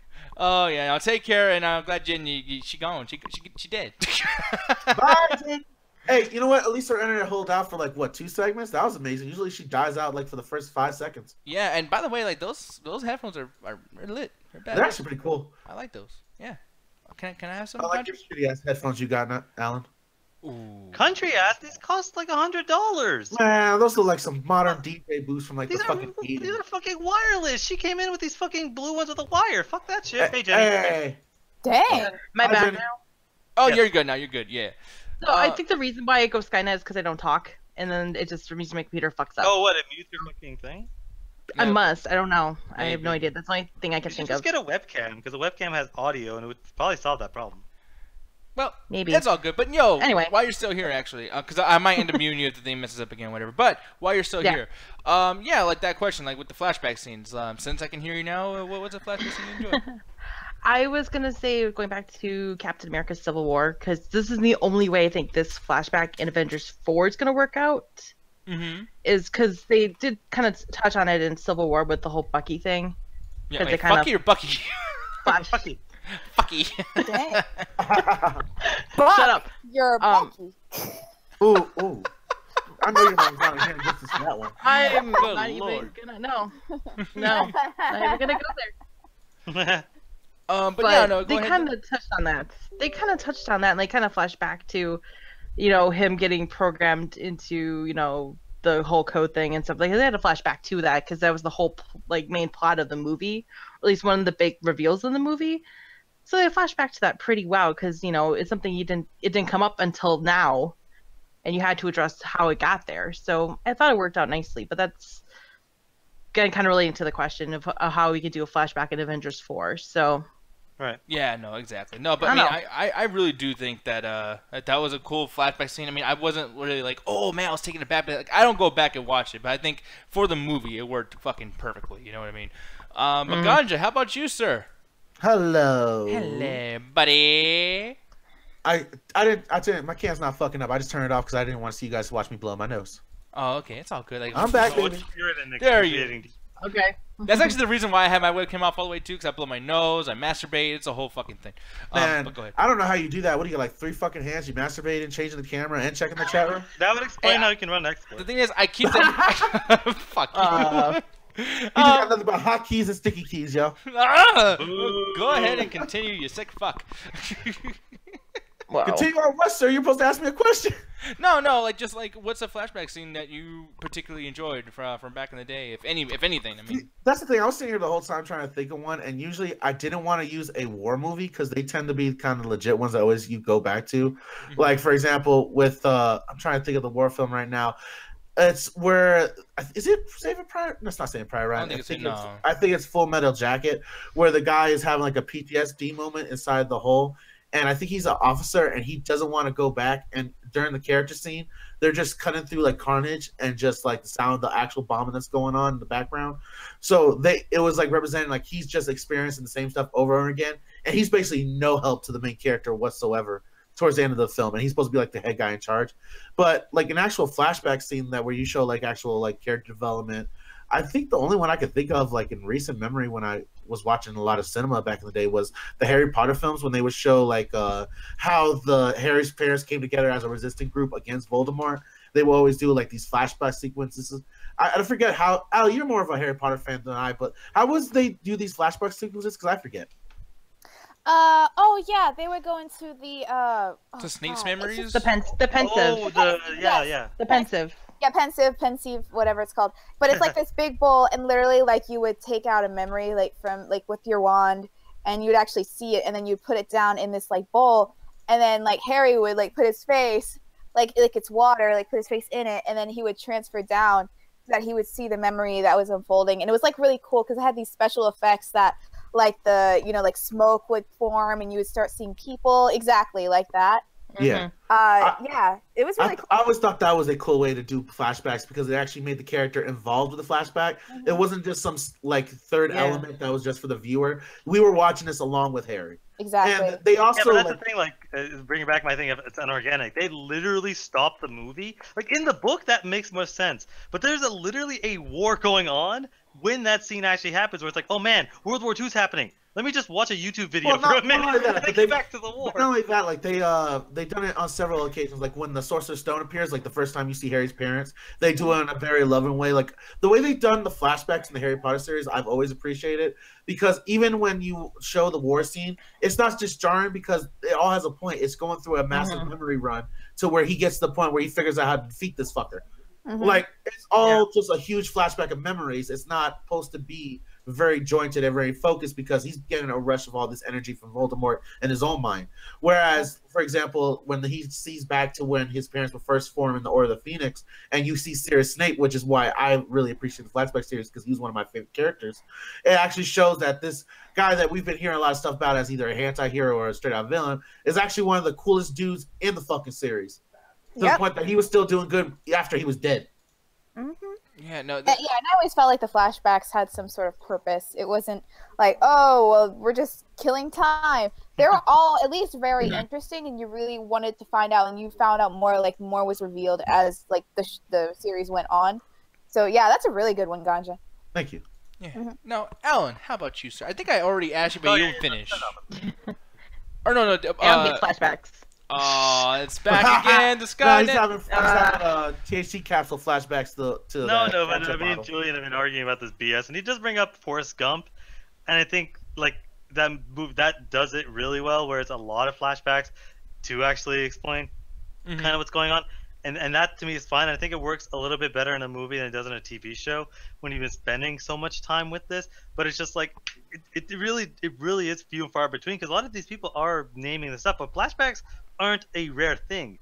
This happens so much in so much television. Like I'm watching a lot of an example of television where it does badly is Arrow, because the entire show is always flashbacks, and sometimes they're great, but sometimes they are just pointless to what's actually going on.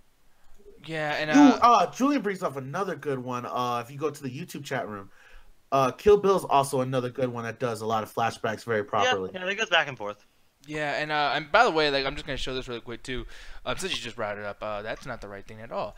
No, these Arrow flashbacks. What the fuck is going on with that cat? Yeah, what the yeah, hold on. Something a little more interesting. He's flashback. when you attack the chat too hard, god hey, damn. Man, y'all didn't know that little kitty he served for the Viet Congs, man. He remembers the charge on Nanking, bro. He remembers all that shit. Hey, I guess you could say it's a via pause. What? Because via Cong. Okay, you know what? I'll give it to you. Fuck you. Yes, I got it. I'll give it to you. This is how he wins, man.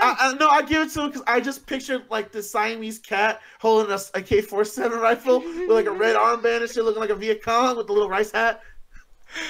Man, Gandhi, you're a real friend. I love you, dude. No, fuck that. I started drawing a picture, Alan. I couldn't let him slide. Like, and your brain needs to learn how to draw.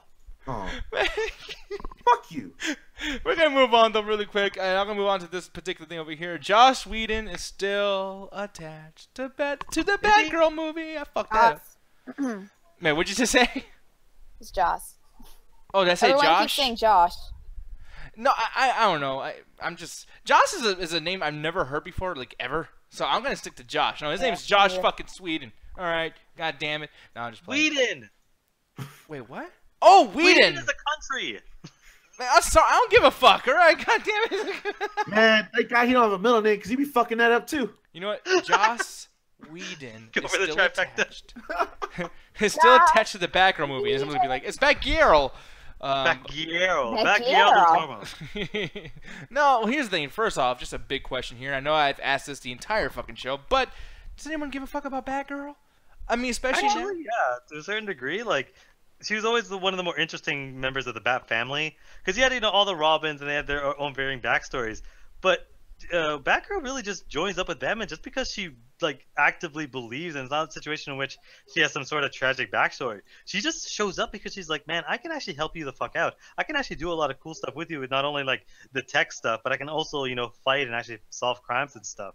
And I actually found her way more interesting than almost any of the Robins except for Nightwing, obviously. Yeah, I think Batman found her interesting too in this particular movie. Hold up, yo, this is the wrong thing to show for Batgirl. I don't give a shit. It happened, Allie. It happened. Terrible character. Look at me, Allie. Calm down. Look at me. Let her receive the Bat D. Oh my goodness! Yes. Shut up. Look at that. She's just been thinking about that. Look at her. She's like, oh man, when's he gonna come back to? I've been wanting to fuck him since I was 16. This is not how they think. Oh no! Wait, was she 15 when she started working with Batman? Yeah, so she was about 15 when she was ready to. She was 15. That was so pointless. No, she's not 15 in that, but still, like. Hey man, sometimes when that magical number 18 hits, you just let things happen. Like ask BoJack. Very much. Wait, what? Oh yeah, he does. I get the reference. Oh Lord, that's not a good example, man. You know what? I gotta explain this one because Nick didn't get it. And there's probably people out there that don't watch BoJack, which I don't get how the fuck you don't.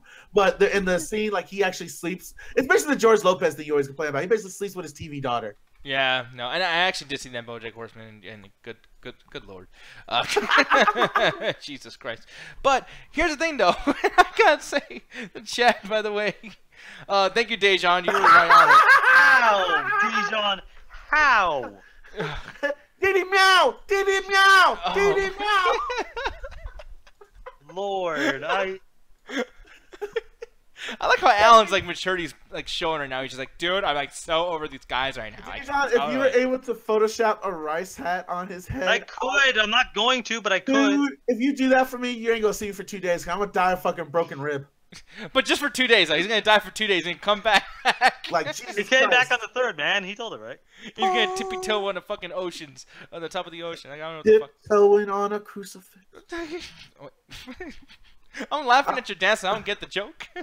You don't have to. It was a horrible joke. Just let's I go love back to it. Batgirl. Man, I don't really even want to go back to Batgirl because I gotta be telling you, man. Like, other than when Allie flips the fuck out over the quality of this particular movie, fuck Batgirl. Like, I'm sorry, but like, why do you care so much about her? Right, hold on. I'm gonna go after him real quick, Allie, before you tear into his ass. Why don't you like Batgirl? Because she's Batman, but just a girl, only because, hey, wouldn't it be cool just to give a female the same powers and then still need her to need a man? Like, I'm sorry, dude, but, like, I want females to have their own shit and make it better than men. I don't need her to be, like, the little fucking annoying little sister hero. Like, what the fuck? Like, she's... I get your complaints, and me and Ali would agree on that with other certain superhero female characters. But when it comes to Batgirl, how many movies or TV shows have you seen her iteration? Because if you've seen like the recent ones, yeah, they have just made her like a teenager sidekick to Batman, and the last one they just made her basically a sex object for everyone fanboy that want to see Batman hook up with Batgirl. And I highly doubt Ali would disagree with that point. Mm-hmm. Yeah. So like you haven't really seen her as good material. Like if you really want to get what Batgirl's about, I hate to fucking say this because you hate when other people say it on the show or even in the chat room. But the comic books, they do a great job with her. And they really give focus to her and giving her character and depth to the point that she's almost smarter than Batman when it comes to electronical stuff. Like she later becomes a character after she gets injured, is known as the Oracle, and she's basically his master hacker to the point that he doesn't even know half the shit she does. So she always has a point, but even as Batgirl, she was basically like the Robin. She was basically a female equivalent to where I think she was started off as a teenager, right, Allie? Or right. In some series, she's like a college student. She's always had a sense of justice because her father is, Gordon, who was basically the head detective of Gotham. So she's always had a sense for justice, and she's never agreed with how her father's always had to deal with corrupt individuals, corrupt policemen, corrupt politicians. So she always saw Batman as a more workable alternative for her to work with. And I think she even starts out as Batgirl just as an homage and doesn't actually officially get approved until she starts working with Batman. Yeah, that's how character arcs actually starts. Like it's mostly like I love Batman so much and what he does that I want to emulate him, and then eventually he realizes how close she is with the Gotham PD Gordon, and how she's just a kind person and just a person that has a sense about justice about her, almost to the way he does, not to the point and violent extreme. She's more calm, collective, and she has more of a humanity about her than Batman does, where he's more cold and calculated with it. She's more of the human spirit, and that's what really changes it about. She's basically when the Robins are done well. Yeah. And Ali, you probably add more because you probably remember more comic book and more miniseries when it comes to Batgirl. Because I have a short memory when it comes to actual stuff she's done in the comic book series and TV shows and whatnot. No, man, I think you took the words right out of my mouth. I mean, yeah, she is really like a female Batman, but like in the best way possible, but still being her own character. And yeah, I mean, Ganja sums it up pretty much perfectly. Like, she's extremely smart. She's not too smart like a Mary Sue. Like, she still, has flaws. She still falls, sometimes. She gets her ass kicked. Like, she's not a great fighter. Exactly, yeah, but she always manages to come out, like, on top, and she's able to figure it out like Batman does, like, where Batman can go up against people who have these superpowers. Like, she is the same way, where it's like he finds more alternative ways of taking down an enemy than just punching their way through, or she tries to be reasonable with people. She doesn't like beat up people to the point where Batman does, where they'll be like you know, almost dead. Almost dead. Yeah, pretty much. You know, she has much more sympathy for people, or she tries to see the good more so than Batman does. So it's almost like, yeah. So yeah, I mean, she's honestly a great character, and I think if you just saw her in more like really good, solid stuff, you would actually like her, Nick.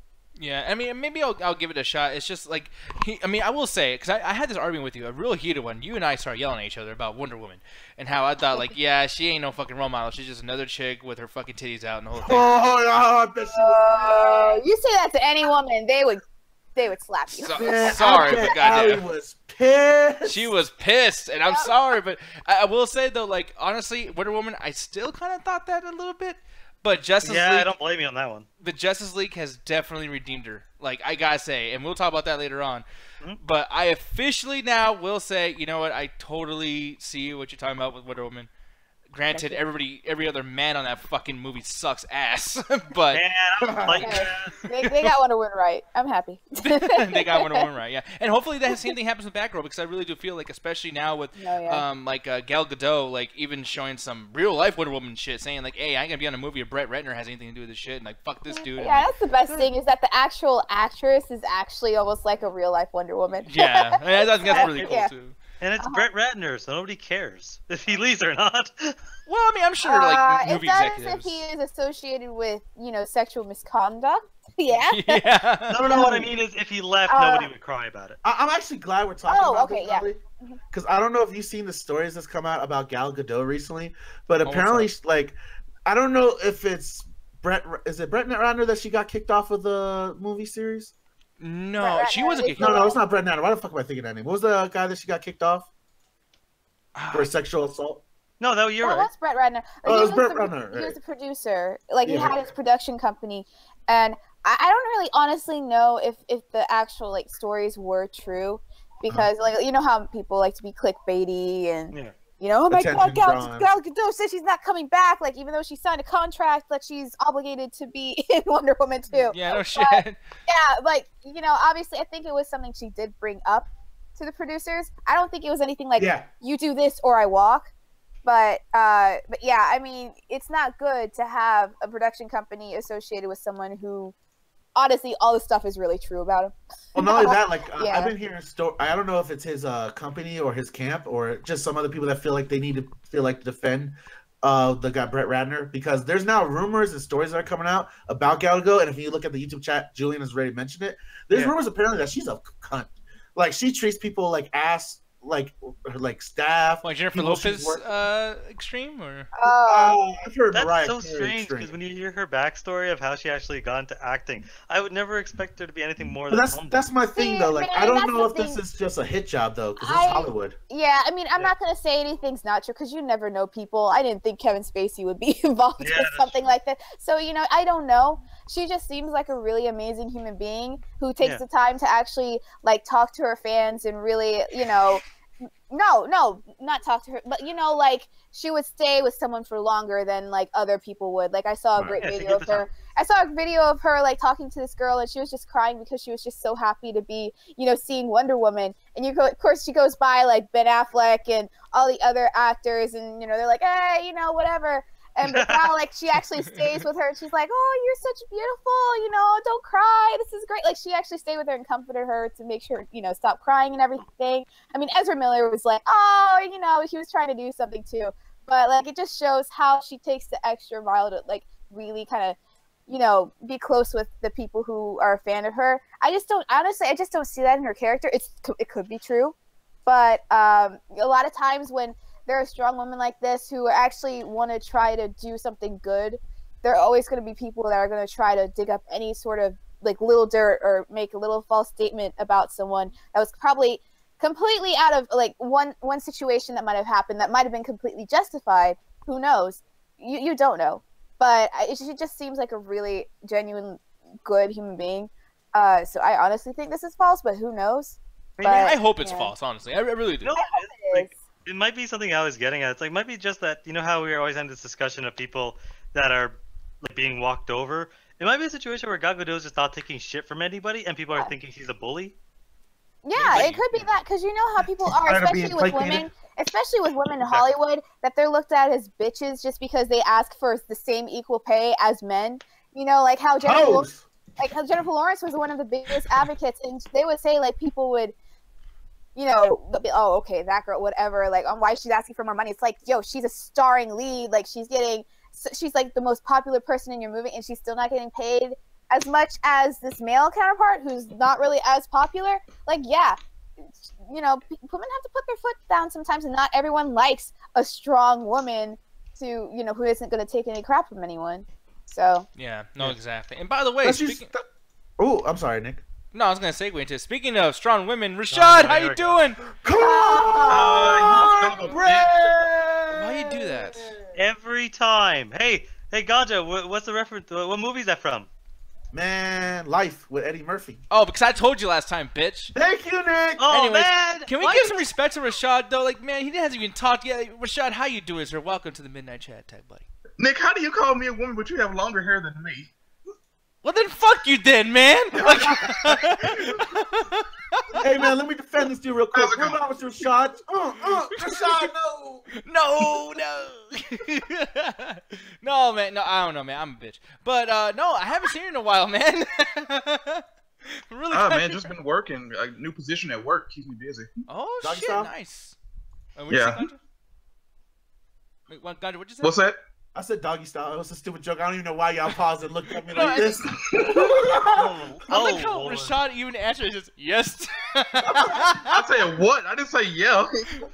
Man, I think he said threw that out there as a little joke for people that listen in later. I didn't think it was gonna stop the show and have y'all look at me like, "What you say, motherfucker?" No, that was for punishment, bitch. That's what you get for saying some weird shit. I'm still mad you fucking told him the proper movie, man. It's much funnier having him make up movies that it was. Oh, okay. That movie's called Two Black Guys in Jail Chillin'. Will Smith, Marlon Lawrence. It's called Carlito's Way. No, it was 8 Mile or Green Mile. Oh, Green Mile. That's what he said it was. You Green fucking Mile. asshole. You thought it was Green Mile? All right. Yeah, he told that to Corey. Shut the fuck up, everybody. Shut the fuck up. You know what? Y'all already put me in this corner. I'll explain it. Shit. All right, Rashad. You know how I always fuck with you about the cornbread thing? But absolutely. Last year I was at the Austin party and I was hanging out with Coleman and we were talking about all you lovely toasties and midnight chatters that watch our show, talking to Hangouts, and we were just sharing information, our little jokes that we have with you guys. And I brought up our cornbread joke with him. And he was like, yo, man, that's hilarious. What is that movie from? I was like, yeah, man, it's from the Green Mile, dude. Like, that was a great movie. Green Mile? What are you talking about, Green Mile? They don't even, like, eat cornbread in that film. There's not at one point that there's cornbread in the Green Mile. Yeah. I was like, oh, He's wait. getting mad, too. Yeah, like this right here, this is the Green Mile, which there's no cornbread to be had. I even did a cornbread search. I couldn't find any. But then over here, there's tons of cornbread. Corey was like, yo, man, so what's next? You're going to have 8 Mile with, like, yo, man, 8 Mile was like Eno's lasagna in that movie, dude. That was great. I guess with cornbread and 8 Mile, you can call it 8 Mile. Boo! How did you fuck up worse than my fuck up? No one's laughing but you. No. Look, Nick, fuck we have to y'all. talk about Usually Nick, we have a let's have silence- serious discussion about this, actually. Usually we have a silence rule, but I'm going to let it go for like a second just so you know how bad you fucked up with that one. Okay, moment of silence. And we're good. Oh, man. You know what, man? Fuck you. You're the one who says racist shit, goddamn. I say racist funny shit. At least it's funny. Yeah. Fuck you. And then Rashad's on your side, too. He's like, yup, absolutely. Hey, damn right racism it's is funny. Everyone knows this. It's racist as hell, but I laugh my ass off. Man, fuck you guys. Anyways, next thing here, man. Speaking of racist things, I'm just joking. It's not racist. I just said that the other night because I wanted to talk about it. But apparently Coco beats Justice League for the Friday box office. Is this surprising to you, Ganja? Nope. Nope, not at all. not With because- like 30% of the country being Mexican or Latino, man, I'm Wait, surprised. it's still an animated movie. It could have literally Yeah, been... it's a kids movie. Y'all don't let me finish. I was gonna add as a Pixar film on top of that shit. Should have had $1 trillion first day. Hey, give it a week. It might. But people were waiting a small amount of time for Coco, I think. I think maybe like for a year, maybe people were waiting for this. Honestly, but Justice like- League, this has been waiting for like decades, man. Like, Yeah, I don't know about you guys in the call. Like, Rashad, this is the first time you being a back and so, like, I don't know if you've been hanging out with family, too, but, like, I don't know anybody that was waiting for fucking Coco. yeah, neither do I. Like, Yeah. Rashad, how about you? Yeah, I don't know. Matter of fact, not only did I not know anyone that was anticipating Coco, I didn't see any fucking marketing for this except for in my movie theater. I didn't see trailers. I didn't see TV spots. I didn't see jack shit. But it's like this shit just came out of nowhere to me. When this came up, I was just like, no! Like I was just like looking at the show, like, what the fuck? I was really surprised, and I'm surprised that it's getting so much like word of mouth and just like just great reviews. Like it's not just Double Toasted; it's like everybody. Like doesn't matter. I mean, I think even Grace Randolph says some nice shit, and she never says nice things about anybody. Maybe she's married to a Mexican. Movie, though, holy shit! Like I'm looking at the budget of this movie. The movie's like almost upwards of $200 million. Like I know it's back easily. Fucking expensive. And the thing is, like, this is not the only shocking thing that's happened this year too, because it was what $15 to $30 million, and it was, man, yeah, it was small ass budget. That's like what $800 million by now. I mean, the money they made for that fucking movie, just profit alone, I'm sure they can make like 4 more It movies, like just from that one film. Like, it's incredible how much money they made on this shit. And now this is happening. I'm kind of like, oh, okay, so what are we gonna see here? We're gonna see Coco 2, like hot Coco. Like I don't know, man. Why not, Ali? Was there something with the movie where they shouldn't do a sequel, or? No, I'm just saying that sometimes things just need to be left alone. Like, we have a great film right here. We do not need a sequel, probably. Like, Ali, I swear let it rest. Ever since you joined the MCA, you've been anti-nostalgia and anti-sequel. Yeah, because it's just for the longest I've known you. Like a cash grab. Like, a lot of times when you have a sequel, it's very rare that you get one that the people genuinely care about, like, creatively, about, like, what they're putting in the movie. It's much more about, okay, let's bring back more stuff that people liked. Let's not take any cool creative freedom. Let's just do this, put the product out there so we can make money. Like, it's very rare. It's only a small percentage of movies that do sequels that actually do them amazingly well. I mean, hey, Pixar had a great thing with Toy Story, but also you got to look at Cars. You know, like... Yeah. Hey, you're forgetting the best one, Finding Dory. Yeah, Finding Dory as well. So, two franchises already in the Pixar universe, whatever you want to call it, and they're crap. Like, I mean, I would not touch something like this, especially with the subject matter. It's just, you know. Yeah, I mean, and here's the thing too: is like with Finding Dory, Toy Story, Incredibles, things like that. These are made just for the comedic, like ha ha ha, whatever. But Coco is something that I was thinking, like, okay, if you did redo this constantly, you made like a reboot or not reboot, but a sequel, etc., and continued to like put your hand in that cookie jar, it's because Mexicans don't got shit. Just like that's true. That's the only thing. And again, like sequels are always a problem because it's like either you do the Hangover thing of just do the exact same movie twice. Or you could do a situation, like Toy Story, where they're like, let's expand this world a little bit. Let's do some more interesting things. Like, I'm not even going to guess the plot of Coco, but like maybe they could just do more stuff. Maybe even have them grow up, you know? Yeah, I mean, we'll see. But I mean, I agree with Allie in the sense. I mean, I like sequels and I like reboots and shit like that too. I like, I mean, Jeepers Creepers 3. I was like, oh my god, just to see him again, and I flipped the fuck out. Coco is like, from what I hear about the storyline, how the fuck are they gonna do a sequel? It seems like a freaking closed-in story where it's just one act, second act, third act. That's it. You got no open-ended thing unless they're gonna go back to the world of dead for no reason except for profit. But see, you have something beautiful, just leave it. But the thing is, too, it's scary as well, Ganja, and Allie as well, because the thing is, they already trademarked, and Sammy brought this up on the Double Toasted review of this, and he was saying basically, like, yeah, they already trademarked the, I can't say it, I'm Mexican, I can't even say this shit. The Muertos. Dia de los Muertos? Yeah, oh, they didn't trademark it? No, because they tried to, but it's a holiday. And people were like, you can't trademark a freaking holiday. Yeah, it's like trademarking Christmas or, like, New Year's. Like, no. It's a religious holiday for Mexican culture. That's trying to get, like, one of the patron saints under a copyright law. Roger, what time is it, actually? It's time to smoke some weed. No, it's Flex and Chill, you fuck. And I thought it was 420. Wait, I thought we were gonna, bowl and chill. No, we're not bowl and chill. But what we will be doing though is we're gonna be over here, and it's a new set. Man, my shit is fucked. Look how wide that is. Let me just, right here. See? That's what she said. And that's what she said. Damn it! Too late. Oh, that's fucked up. No, but your red shirt on. My shirt is on. Just my webcam didn't want to fucking turn on. Oh, there you are. Damn, he's all angry and shit. She's like, motherfucker, fuck you. Why do I just picture Penelope like jumping into like the little hole when he's taking it off, and she's just already perched, ready for the shit to come on? That happened once. Really? She was on my shoulder. I don't know if I could get my. Gosh, she is a smart bird. God, he is so angry. No, one time I was just on my shirt. Hey, what's up? We're just doing this mid-show. Fuck it. That's all good. No, Hey. But no. One time she's just on my shoulder, and I take my shirt off just because I was changing, and she's still there, and I started freaking out because I didn't understand how she did that. But apparently she's just supposed to move mid-shirt like change. Really quick too, I'm looking over here because I'm seeing frames dropping on my end. And people in the chat, the Double Toasted chat and the YouTube chat, let me know if this starts to kind of like drop off, and we can actually save this segment for some other time.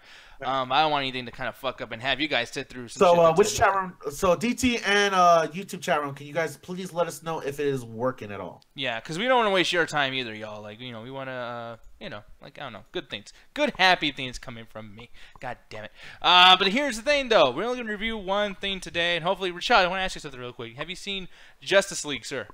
I have.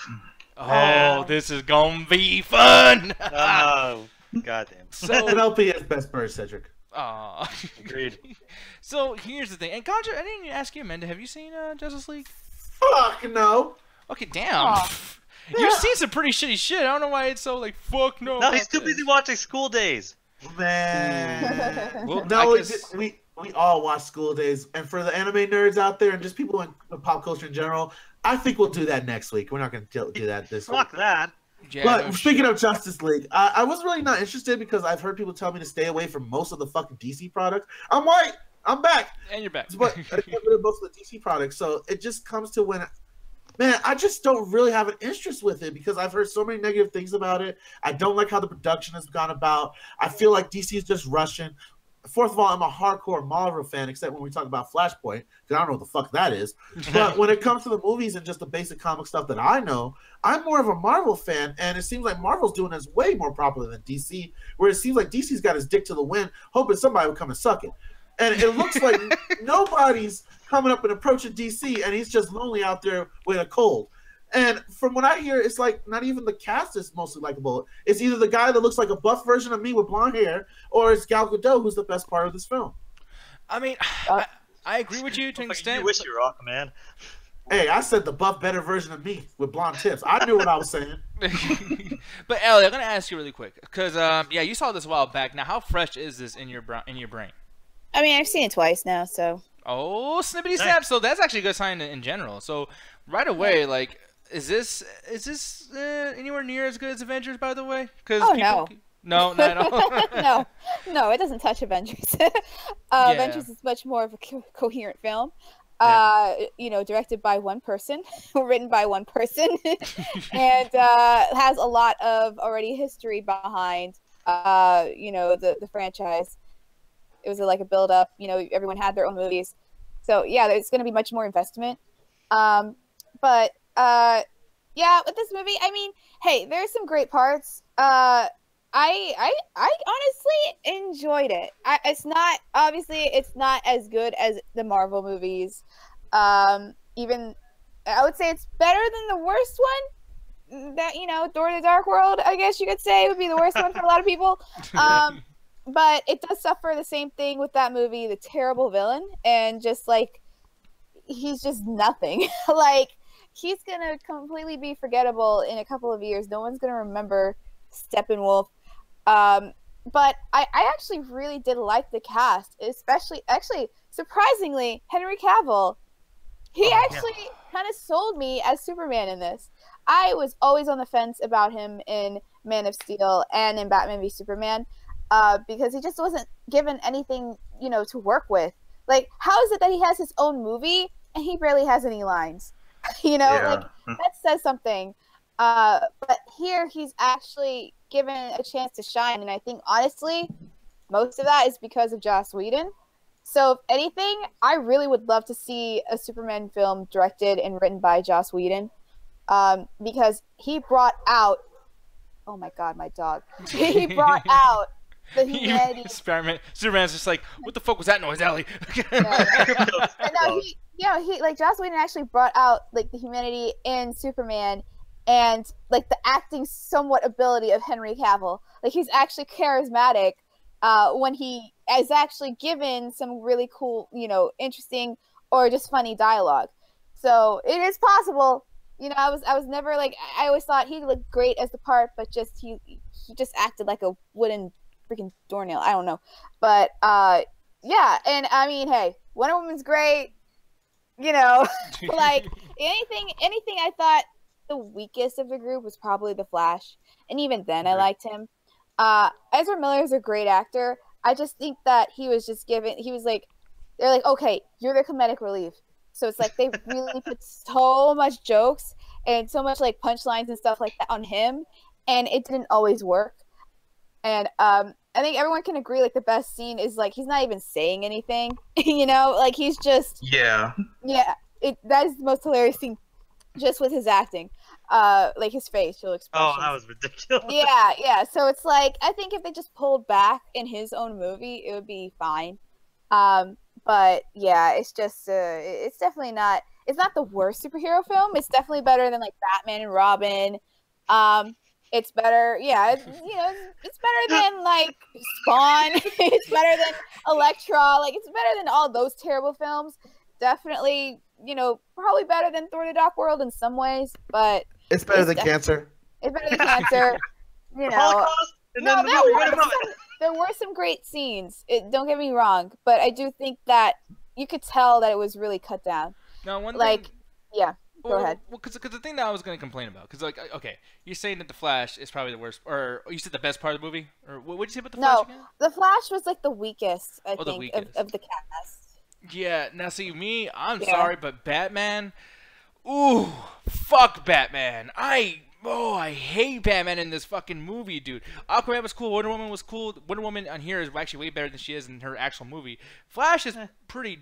I don't really like Flash a whole lot, but the thing is, man, is like Batman was so fucking serious and so boring and so always in the way of getting shit either done or doing shit that's entertaining. Like, not, I mean, I know that Bruce Wayne has his own like storyline going on. He's trying to like do the smart person shit. He's very important, especially his money and his technological advancements and things like that. But like, we came here to see a superhero movie, especially against someone as badass as Steppenwolf, which, by the way, his intro into the fucking movie, coming out of the ground and just beating the fuck out of everybody like that, like Hopper from A Bug's Life. Like, I remember saying that when I was watching the fucking movie.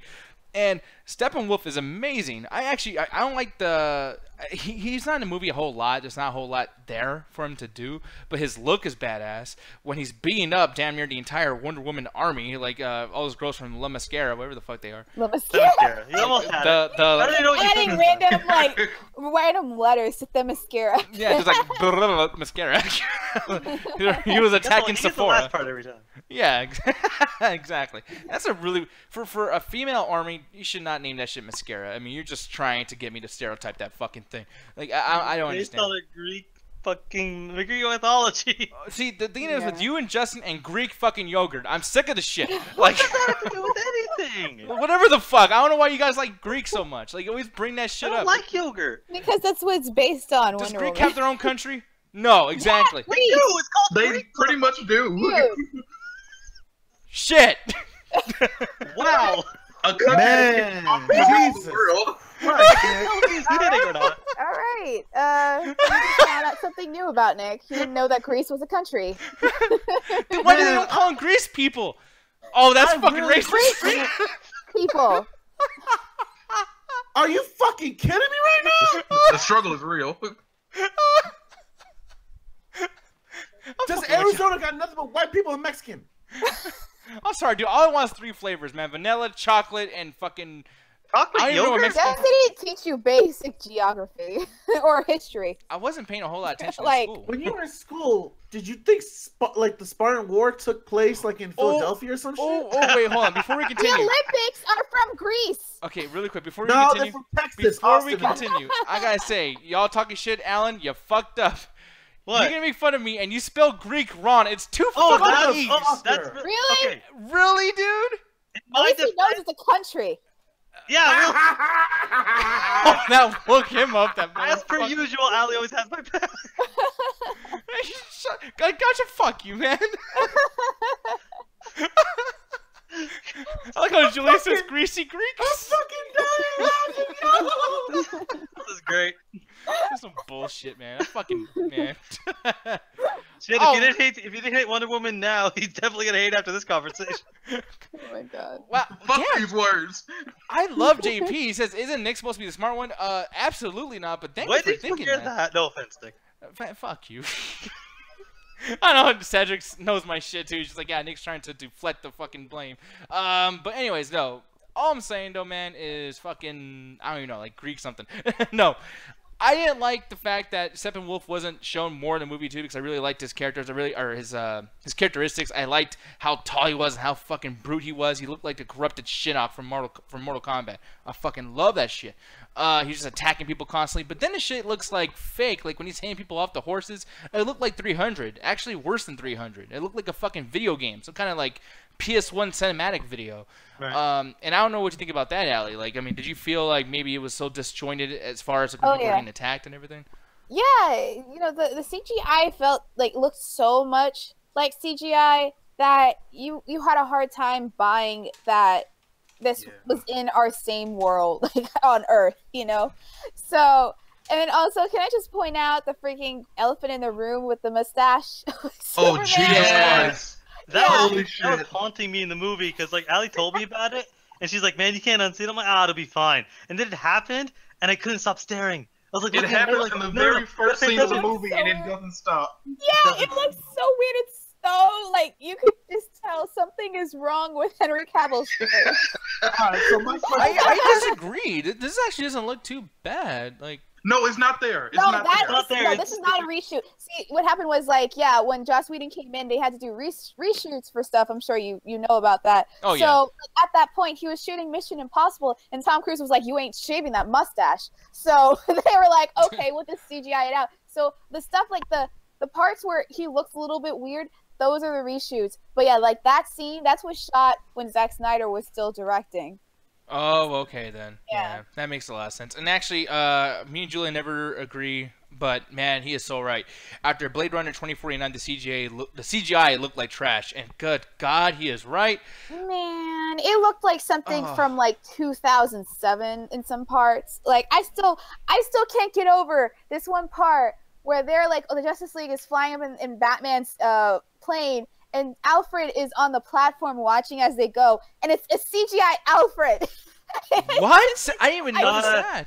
How do you that was like right before the that? I'm like, because I kept looking, I'm like, because he had his back turned. No, he had his back turned, and I was like, okay, please don't be CGI, please don't be CGI. And then he started turning back, and you saw his face, and it was just like a Nintendo 64, like weird cartoon face. I was just like, are you serious? How did you think that was okay to go through post? No, but you think that's bad. You know what my favorite part of the movie was? In a joking way? Oh, this beautiful scene right here. Oh, look at here's Aquaman. Oh, and he's falling with style. Man, look at that. Jesus. Oh, if we're talking about Bad CG, the only part that I actively like, because I was like, some of the stuff I know what you talk about, but to me, it just never really bothered me. But the end sequence, when there's these weird things coming out of the ground, I was like, what kind of like early Xbox fucking cutscene is this? Because like that's the only part where like this is actively like I can't excuse. Oh God, stop showing that. Oh my God, someone just showed in the chat. Jesus Christ. There it is. Everywhere. Oh man. He looks like fucking Buzz Lightyear. Dude, he does.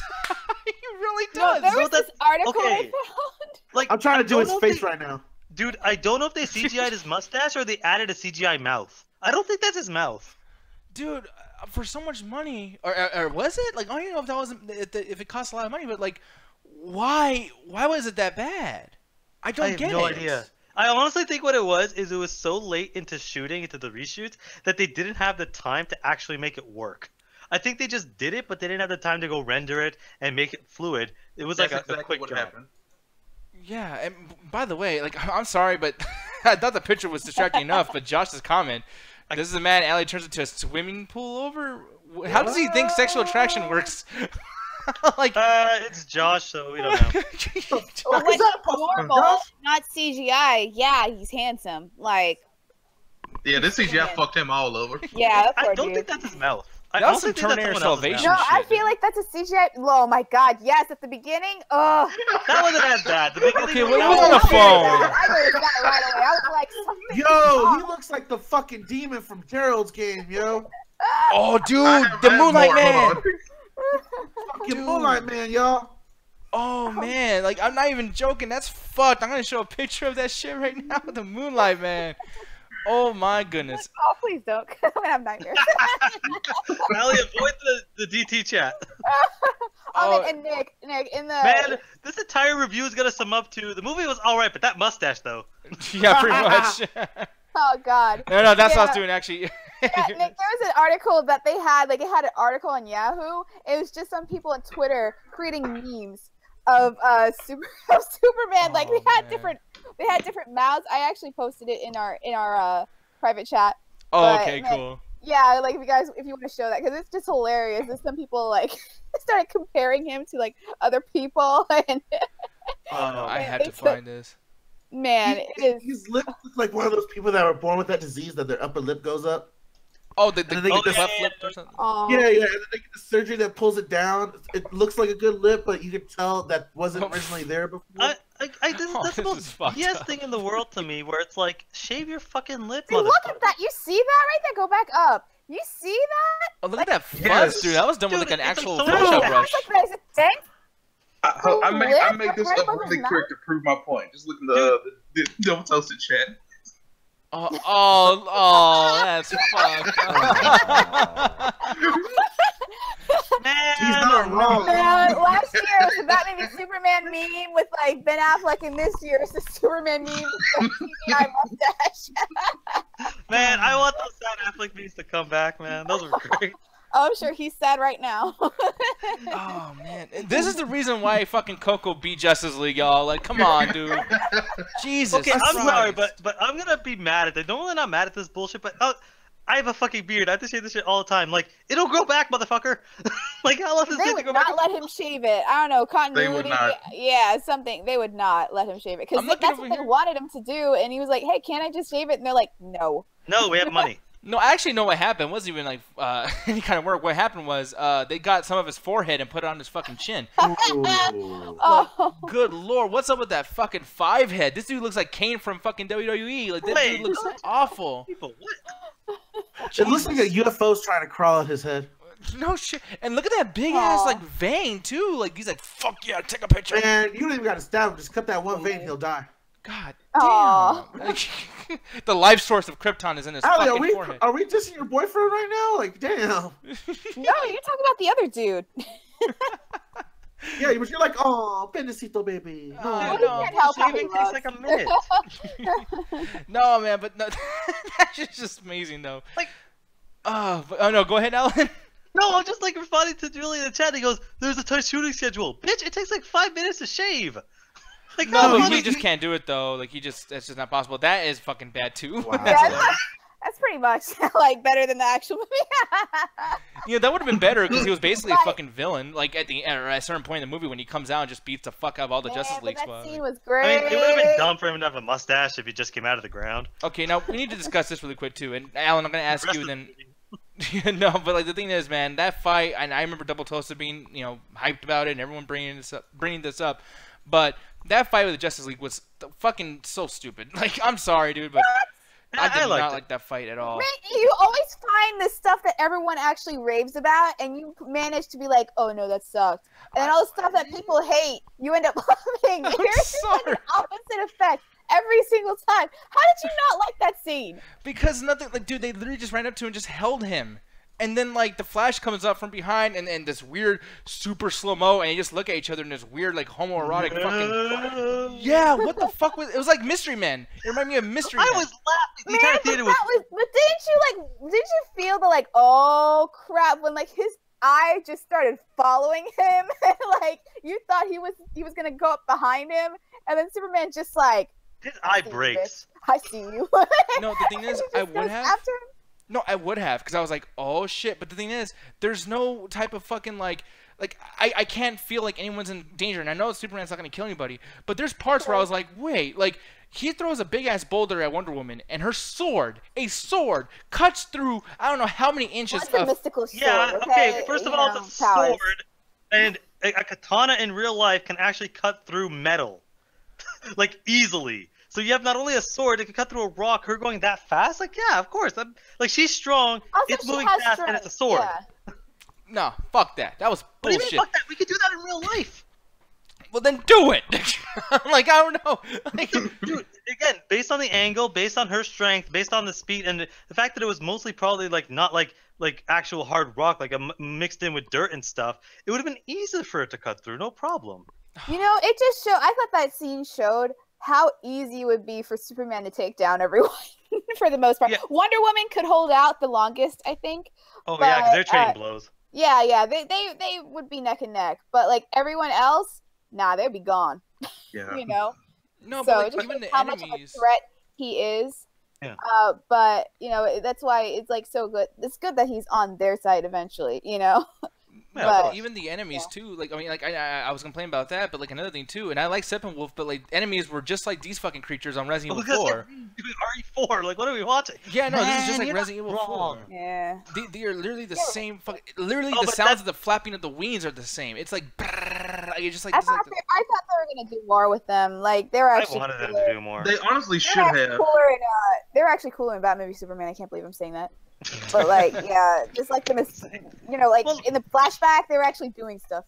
You know? Well, yeah, those things they've used those a lot. Like those have been in comics forever because they're essentially like the minions. They're almost like the equivalent of what they're supposed to be, essentially the equivalent of flying monkeys, like being sent out to just do whatever the fuck like they Wizard wanted. of Oz. Yeah, essentially, because there's always such this weird. Because where he comes from, there's so much interesting stuff that they almost talk about. Like if we're talking about good flashbacks, this one has a good one where it's explaining Steppenwolf's background and explaining how like these mother boxes were on Earth and they're essentially kept hidden. So the Atlanteans with the Amazonian and the the world of man all joining together to kick Steppenwolf's ass. I'm like, that's really fucking cool. But that's the last we ever hear of anything about Darkseid's world. Yeah, but I mean, like, there's just so much. And I mean, I actually don't hate this movie. I actually kind of fucking like this movie. But the thing is, though, is like there's certain situations where, like, Batman, he was the best thing about Batman vs Superman, and he's the best thing about anything in DC. I love Batman. Right. He's one of my favorites. But God, just so fucking boring.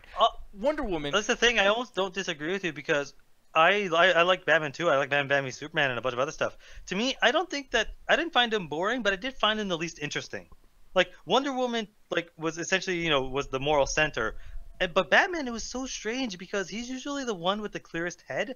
But you could see that when he was trying to say, like, let's bring back fucking Superman, he is illogical. He's like, we got to bring him back. He's all we can do. Like, I got a plan. Like, he's almost freaking out. They explained that he felt extremely guilty, that he thought he was responsible for killing Superman.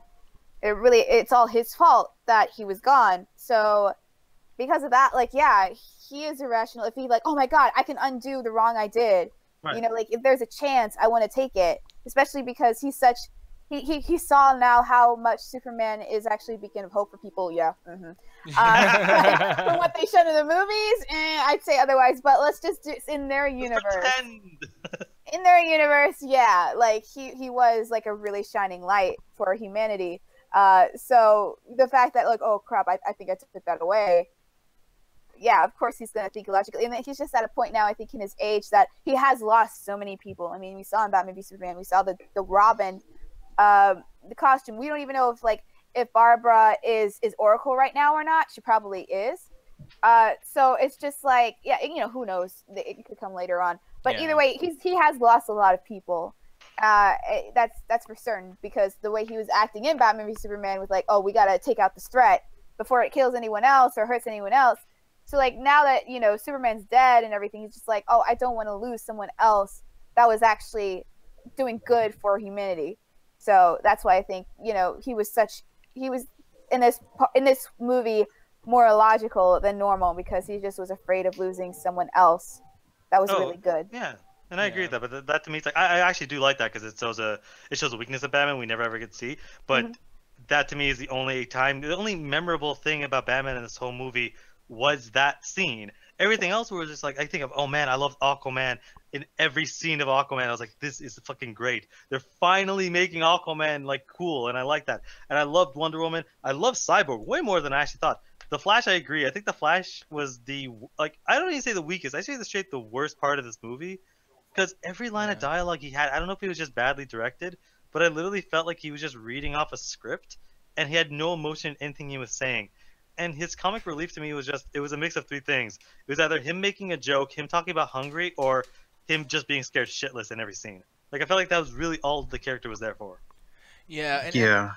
That's the thing, though, man. Like, I mean, we're gonna be shitting on this movie hardcore if we continue on, and I do want to, like, move on, just get to our ratings and everything like that too, because, like I said too, man, and I'm gonna have Rashad go first actually, because as far as this rating system goes, man, I don't know where it could like fall in, because this is not really all bad, but it's so bad in comparison to what's good. It's like, what the fuck? Right. So Rashad, like, and any last words, like, tell me, what do you think about the movie, and what would you rate it, man?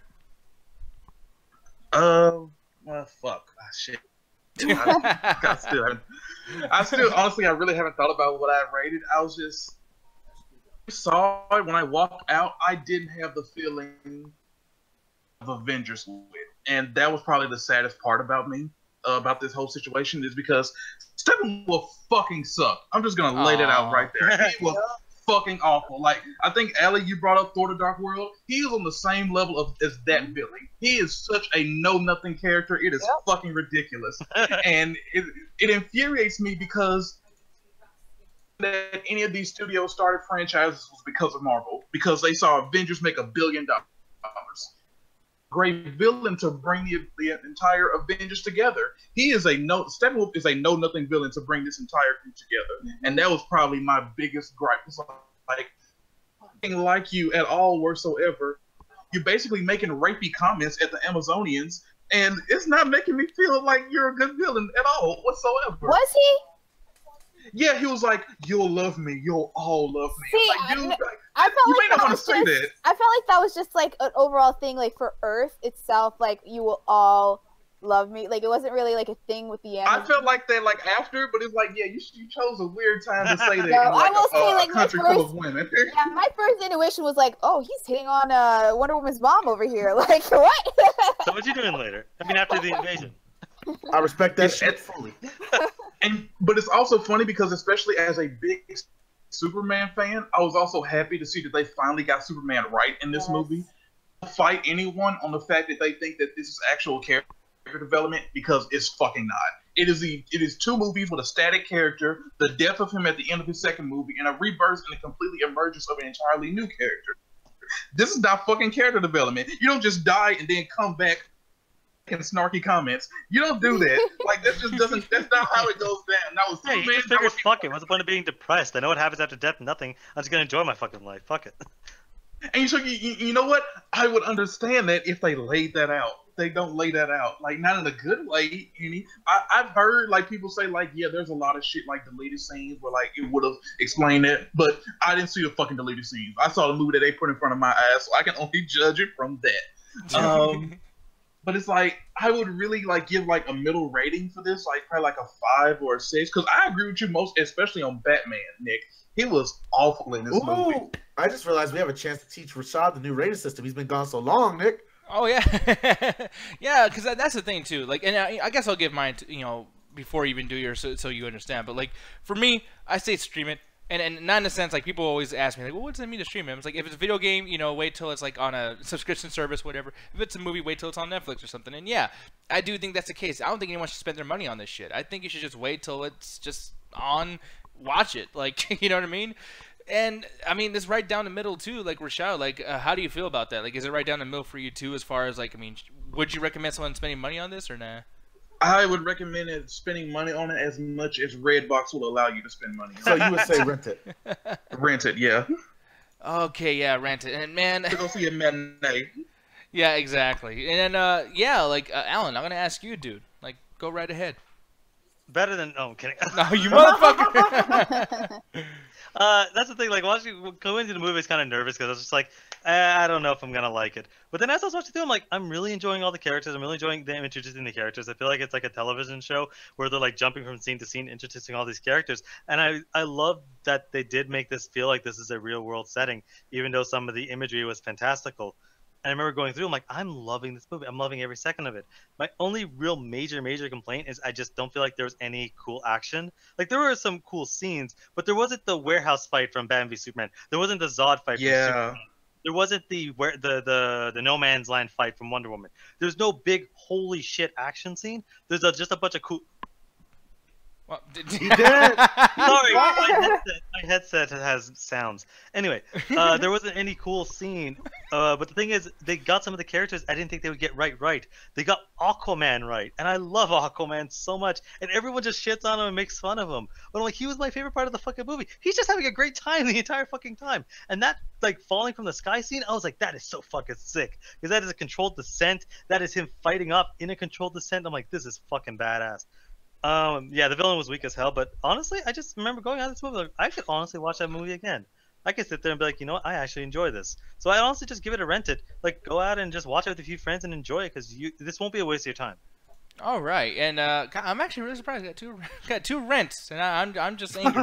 Peter Parker said, "Alan, the call is coming from inside the house." No, Allie, I'm saving you for the main event because you did watch this twice. So I feel like your rating would be the most important out of all of us, just because of the fact that you've been through the shit. So yeah, so what would you rate it? 2 tours of this shit, bro. 2 tours. So yeah, honestly, I am definitely not on par with Alan in that the world felt like, oh, it felt lived in, because I honestly thought it didn't, except Metropolis.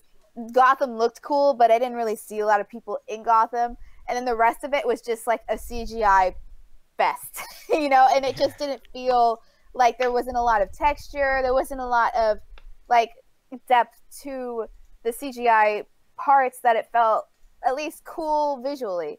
It felt like every typical CGI film with their action and everything. Like, I mean, hey, I'll say that for comic books, this is action I've always wanted to see with the comic book movie. So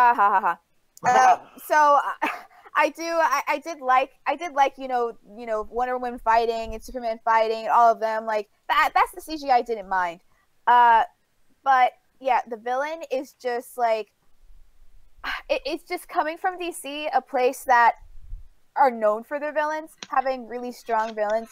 It's such a disappointment having Steppenwolf, this dude, which he could have been cool, but they just wrote him as such a one-dimensional, typical mustache twirling villain that all he wants to do is just take over the world or destroy the world or whatever, and that's it. Like, there's nothing else to him.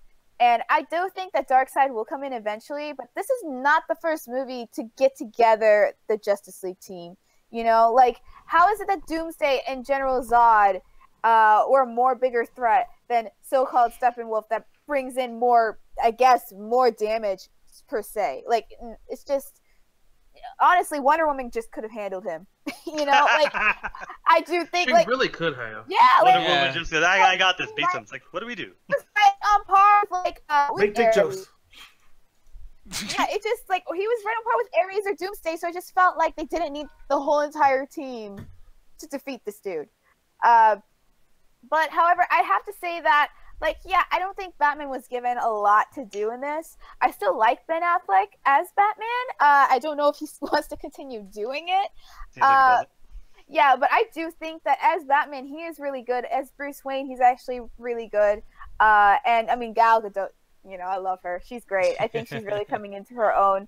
I think she could still work a little bit on her acting, her facial expressions when she's doing some scenes. I don't think they're always there 100%. But even though, like, I think Flash is the weakest, I still liked Ezra Miller. I think that if you just pull back on the comedy, I think he could really shine as a Flash. Cyborg, yeah, surprisingly, I really liked him a lot. And Aquaman, I mean, everyone I thought was great. I'm excited to see this new turn because I do think that there are some really great parts in this. I think it is a bit jarring, the theme change from Batman v Superman to Justice League, where it's just like such a more lighthearted film. So lighthearted as, like, I saw kids walking the theater, I'm like, you know what?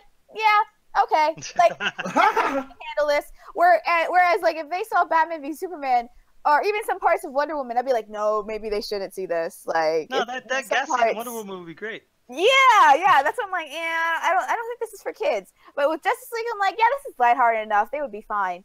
So the fact that they're just more cartoony all of a sudden, it's just like really weird. Like, DC can't make up their mind what they want to do. But yeah, I think that it's a fun ride. It's not a mess like people are like. It is. I guess it is in the first part could be better. It feels choppy. I would actually be really curious to see Zack Snyder's original cut, just to see what was cut out. But I really did honestly enjoy. I walked out like smiling. I felt good leaving the theater. I did not feel that with Batman v Superman. I felt like I just like sat through almost 3 hours of just like depressingness. You know, like who shot the magic bullet? Exactly. Yeah, like. So I mean, I walked out. I was like, you know what? I want to see more of this universe. I can't wait to see Aquaman. I can't wait to see the Flash. I can't wait to see a Green Lantern movie when they do it eventually. I can't wait to see. I really want to actually see a Superman movie without Zack Snyder. So you know what? I think this has a lot of potential to grow in the future. So I'm like giving them a pass because it's like baby steps. Like Warner Brothers kind of has to be like a little bit what do you call it? Like they have to use some sort of crutch or something to lean on to keep moving forward, but like not like Marvel. But I do think that they have the potential to grow, and I think they're in the right direction. I would give this a rental or rent it because I do think it's enjoyable to watch. So I think people should watch it. Just don't go expecting The Dark Knight. Like just go in with, I'm sorry, this is the worst thing to say, go in with low expectations, because then you will be somewhat surprised, because I went in not like thinking this was going to be good at all, honestly. Like I wanted it to be good. I love DC so much, but yeah, just go in with very low expectations and you'll be pleasantly surprised. Oh man, poor fucking Henry Cavill. You know the thing is, man, I don't really hate Henry Cavill at all, but like I just hate that. This is the first movie I actually liked him in. Like this is the first time. Yeah, exactly. Me too. I liked him in. Yeah, I mean, like Superman stuff, I don't like Superman at all, but it's like I do want them to get the character right, so I can eventually like him. But with that said, Ganja, I know we don't have enough time, but I'm just gonna put this out there. Next week, I'm gonna attack Ganja. I'm gonna lose my shit on this motherfucker for making me watch fucking School Days. Oh, I thought you were gonna get mad at me for Punisher. Oh, well, next week too, we're gonna be doing a spoiler talk. I'm letting you right now. I heard the little conversation you and Alan had last night, and I'm letting you know right now. Me and you are gonna argue. Oh, and especially because I watched the finale today. Yeah, that fucking show. So. Yeah. But real quick, since I got the feeling that we're gonna be heading out soon, Nick, because I feel like you're kind of pushing me out the door right now. I am. Like I'm trying to get the fuck out of here. Just like giving me that little fucking nudge. So, guys, watching on Double Toasted in the chat room there, as well in the YouTube chat room, I'm just let you guys right now. We're gonna be doing the after our viewing party.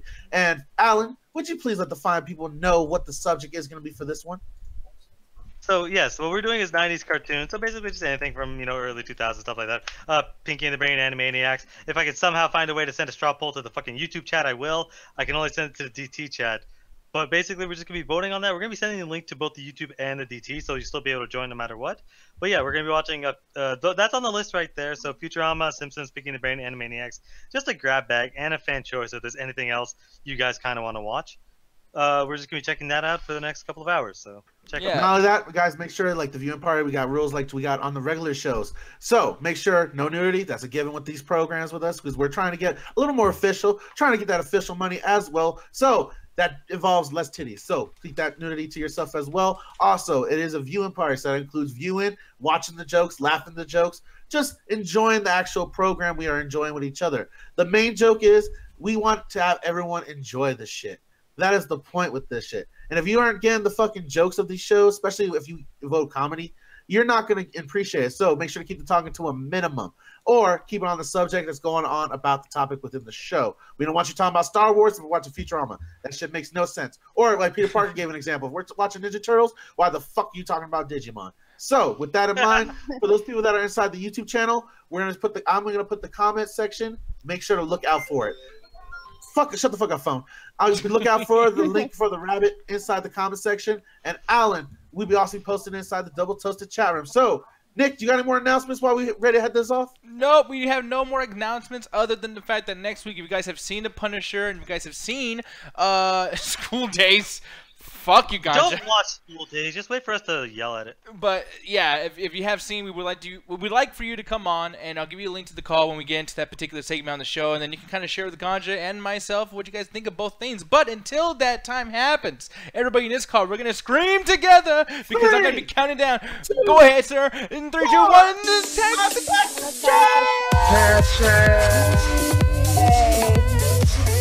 Wonder Woman's okay. I like her. Good job. out, hate me out.